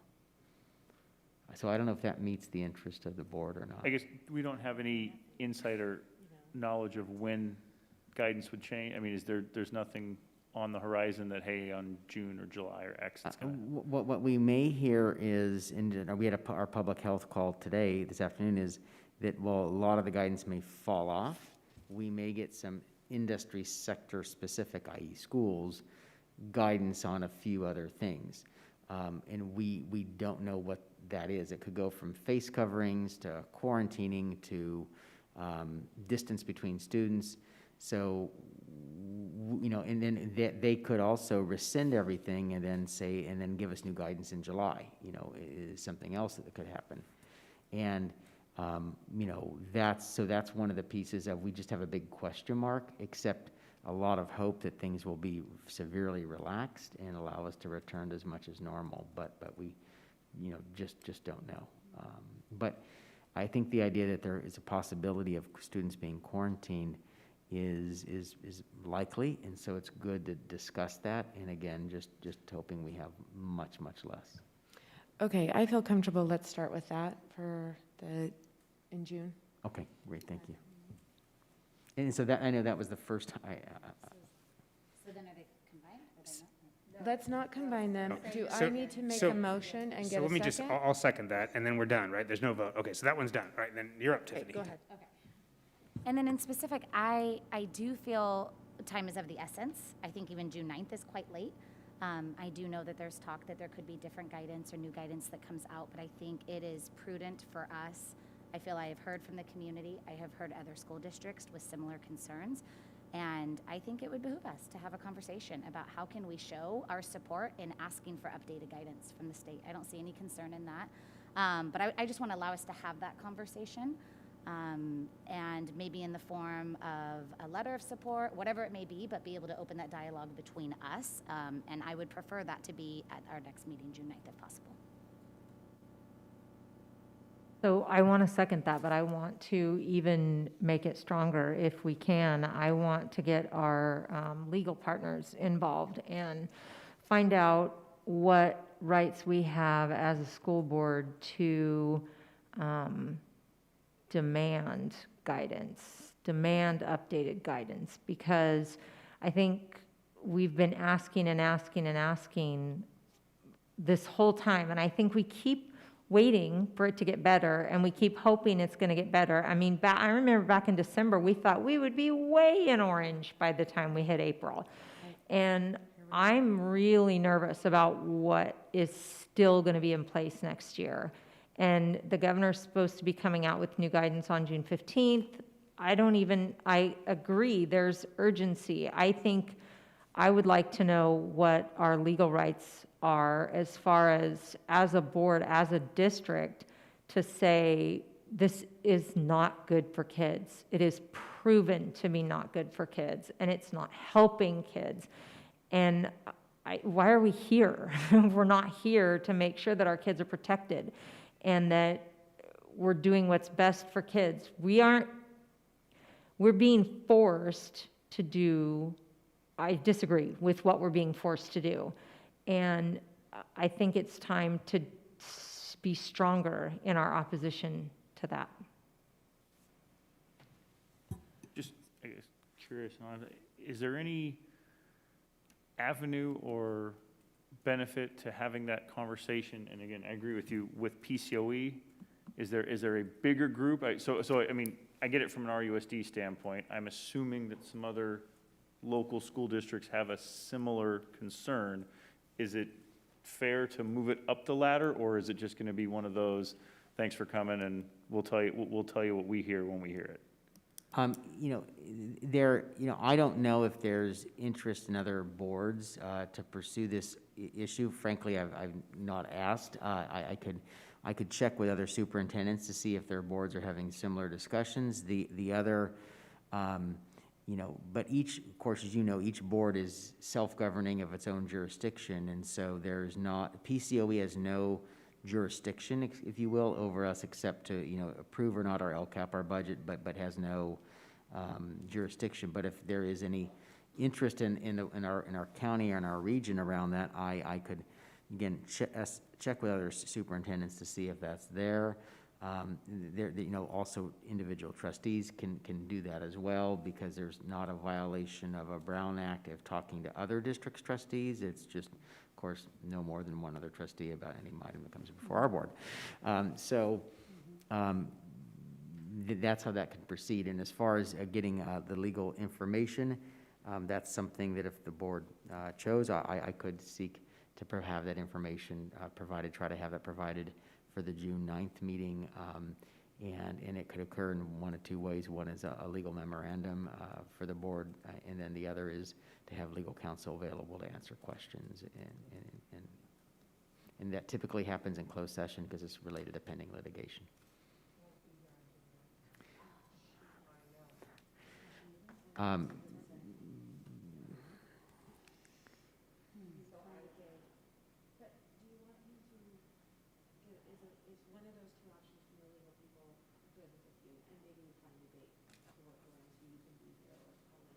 Yes. Yeah. I would love to get that information as soon as possible. Can I ask you a question? Mm-hmm. Just so I'm not sure I understand. So I was all good until legal people get involved. So that's because there's huge cost to that. So I guess what I don't understand is, why would we pay a lawyer to go against guidance that we don't know what the guidance says? The state has said, when they come out with the guidance, there may be a problem, but it seems to spend money on a lawyer right now when we have no idea what the guidance is going to be. Seems, I don't know. So I don't disagree with you, except I wish we would have done it 2 months ago at this point, Yeah. because we kept thinking it was going to change. We kept thinking it was going to get better. And now I feel like we've waited too long. Like it should have happened sooner, but we didn't know it wasn't going to happen sooner. And now we've got all this evidence that it's not happening. And I'm And can I ask what you mean Yeah. by, what is the it? What is the guidance you're looking at? Is it quarantining? Is that the it? quarantining Is that and, the, quarantining and masking small children. Yes. I think masking small children has been proven to be ineffective. And as I watch on the school campuses, it's ridiculous. And it's been proven not to be effective. I mean, that's why I want to get legal involved, because they can go out and gather evidence and studies and things that I'm not qualified to do. yeah, sorry, go ahead. Thought. No, please. Is it, I understand time is of the essence. I'm trying to figure out also best course of our use of legal funds, right? What if June 9th was a opportunity, could be an agenda item, so it's an opportunity for us to take action of some form of letter or support. If there's other, between now and June 9th, we are able to contact other boards or individuals in the community that want to be the same. We have conversation of maybe a letter of support asking for an updated of guidance, with a follow-up on that being we provide questions to legal counsel of if we don't receive updated guidance and things do remain the same, these are the questions we have. Is that doable? So are you saying, when you say letters of support, are you saying like several boards or districts write letters of support? Yeah, I'm saying right now in the community, there's a group, pretty substantial size it looks like, of parents and teachers that are coming together. Not to say that they're going against the guidance, to say they want updated guidance from the state. And so they are looking at actually possibly even making claims that the guidance they currently have, specifically quarantines, let me clarify, quarantining healthy children, quarantines due to exposure. And so they are demanding that the state give updated guidance on why healthy children are being quarantined 10, 14, and in some cases, there's a family right now, 28 days, because it was a back-to-back quarantine. And so that is, they're very specific on that, and I think there is interest of city leaders and board members to say, hey, we support the effort to ask for new guidance, and just So show what that support. process would you recommend following in order to get that done? Us reaching out to anybody that wants to get on that letter, but legally, we can't talk about it again, or not legally, but Brown Act, we can't talk about it again unless we put it Well, on we the can talk agenda, about it in right? here. We can talk about it as much as we want in here. Yeah, right? and that would be the idea. I don't think we can, though, because it wasn't agendized. That's the point, we have to agendize. Right, Right. so I So we would think have the to one, do- just as, yeah, it is just a, Talk to yeah. us about it. Okay, yeah, that makes Right, sense. yeah, you can organize to structure the item, but to actually deliberate on the item, because it wasn't agendized. And so if I can just seek some clarification. So what I'm being asked is on June 9th to schedule an item that is for the board to be able to discuss, or is it an action item for the board to be able to take action? Because I've heard both, I just want to clarify, around a letter of support or even action around wanting updated guidance in the areas of quarantining children, and I've also heard face covering. So that item could be constructed typically on items like this, where either the board majority could give direction for like a letter to be done, or even if there was, say, a resolution to be passed by the board, then that's an option. But that resolution would have to be drafted and then put on the agenda for consideration. And so there's a couple different mechanisms. The resolution is the board, elected body, taking action. A letter of support either could be written by like the board president, or it could be written by the superintendent. But typically resolutions have a stronger impact of the body voting and taking that. I just share that from Where other would a avenues. resolution take us? I mean, what would it get done? Both are saying to whoever you send it to, we want something done different. So it's expressing your opinion on wanting that done, and that's what that avenue leads towards.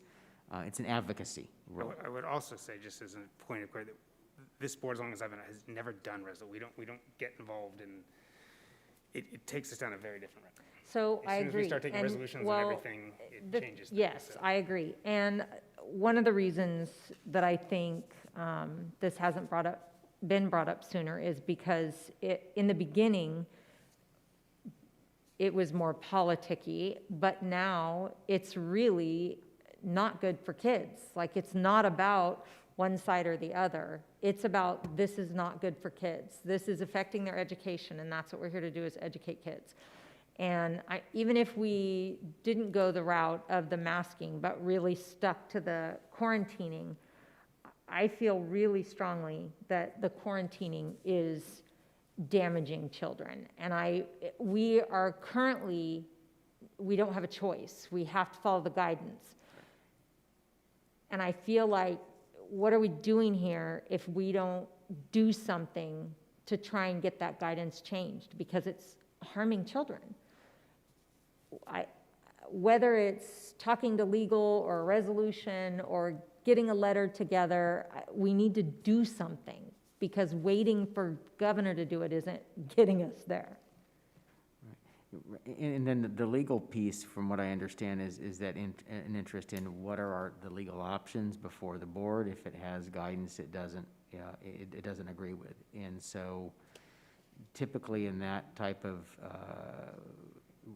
research would be, here's an analysis of arguments or options the board could make, and typically they would research that and look through that, and then they also typically we would ask them to give a probability of success if that argument was pursued, because that's something that usually boards want to know is, okay, so if we look at these arguments, what are the most viable to be successful, and how would that proceed? And then so those are the types of options. And then typically we would ask legal counsel to give an estimated cost of the legal services to pursue that option.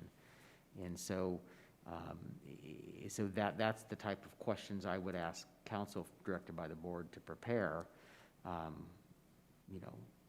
That's what I want to know. I want to know what our rights are. What can we do? What action can we take? I mean, I agree that getting a letter together and having, lots of other districts buy in and sign on, which I think they would, is a great start, but I also think time is of the essence. And if we have more legal rights and we can get more done, I feel like we should. I feel like it's our responsibility. If our kids are being harmed, then we have the responsibility to do everything we can to stop that.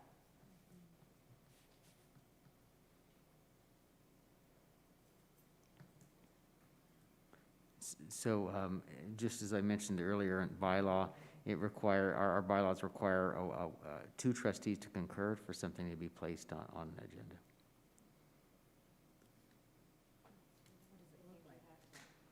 So, well, just there's one, and then there would be a second trustee that would say, yeah, let's bring that forward.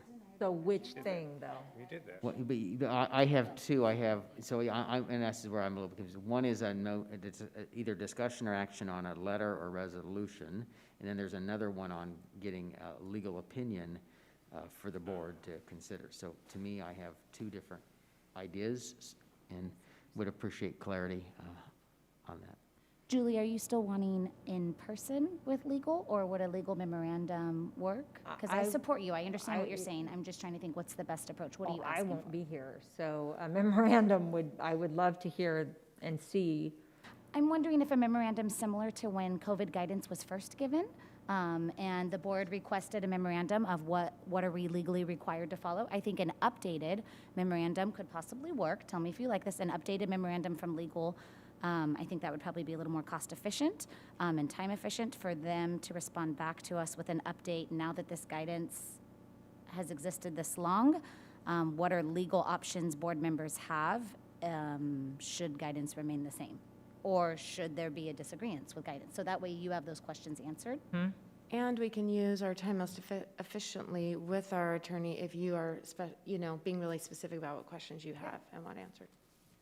But I don't think that is presented at a board meeting. That could just be No, distributed. He said it has correct? to be closed session. Right, I mean, I can distribute the memo under attorney-client privilege prior, and then that way you would have time to digest it, think about it, and then I could have either legal counsel attend a closed session on June 9th or June 17th to answer any questions if the board chose to. So maybe once we get the memo If to we need you, it. then you can indicate that interest.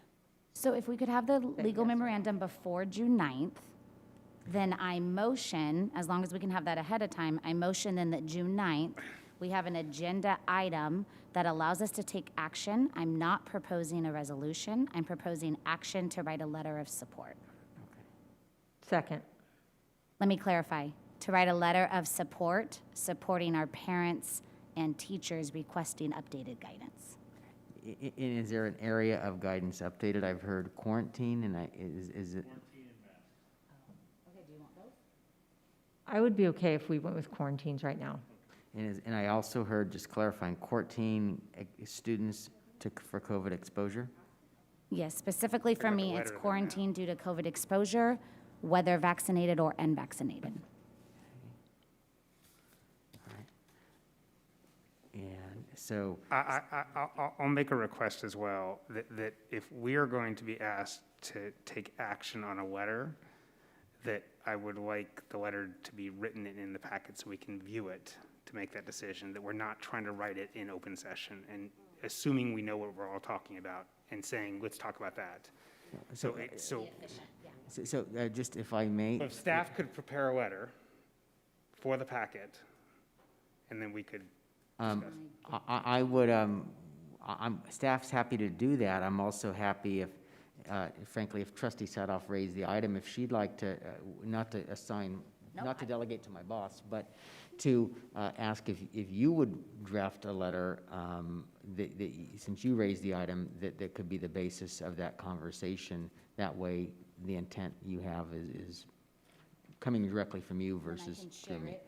And then we can pick it apart if there's things. Yes, so if you would then provide that to me, I would attach it to the item, and so that way the board and the public could see it as well, and we can, happy to do that. Do I need to make a motion for you? No, there's no I already seconded you guys are yours. good. I'm We're talking good. about mine. In a conversation We're to good. We've done what indicate, we have to do. bring it Yeah. forward. That way, the bylaw exists in the past so that no single trustee could dominate an agenda, that it takes at least one other member to say, yes, let's have that on the agenda. So, I have lots of direction. So the board will now adjourn to a closed session regarding items listed on the agenda.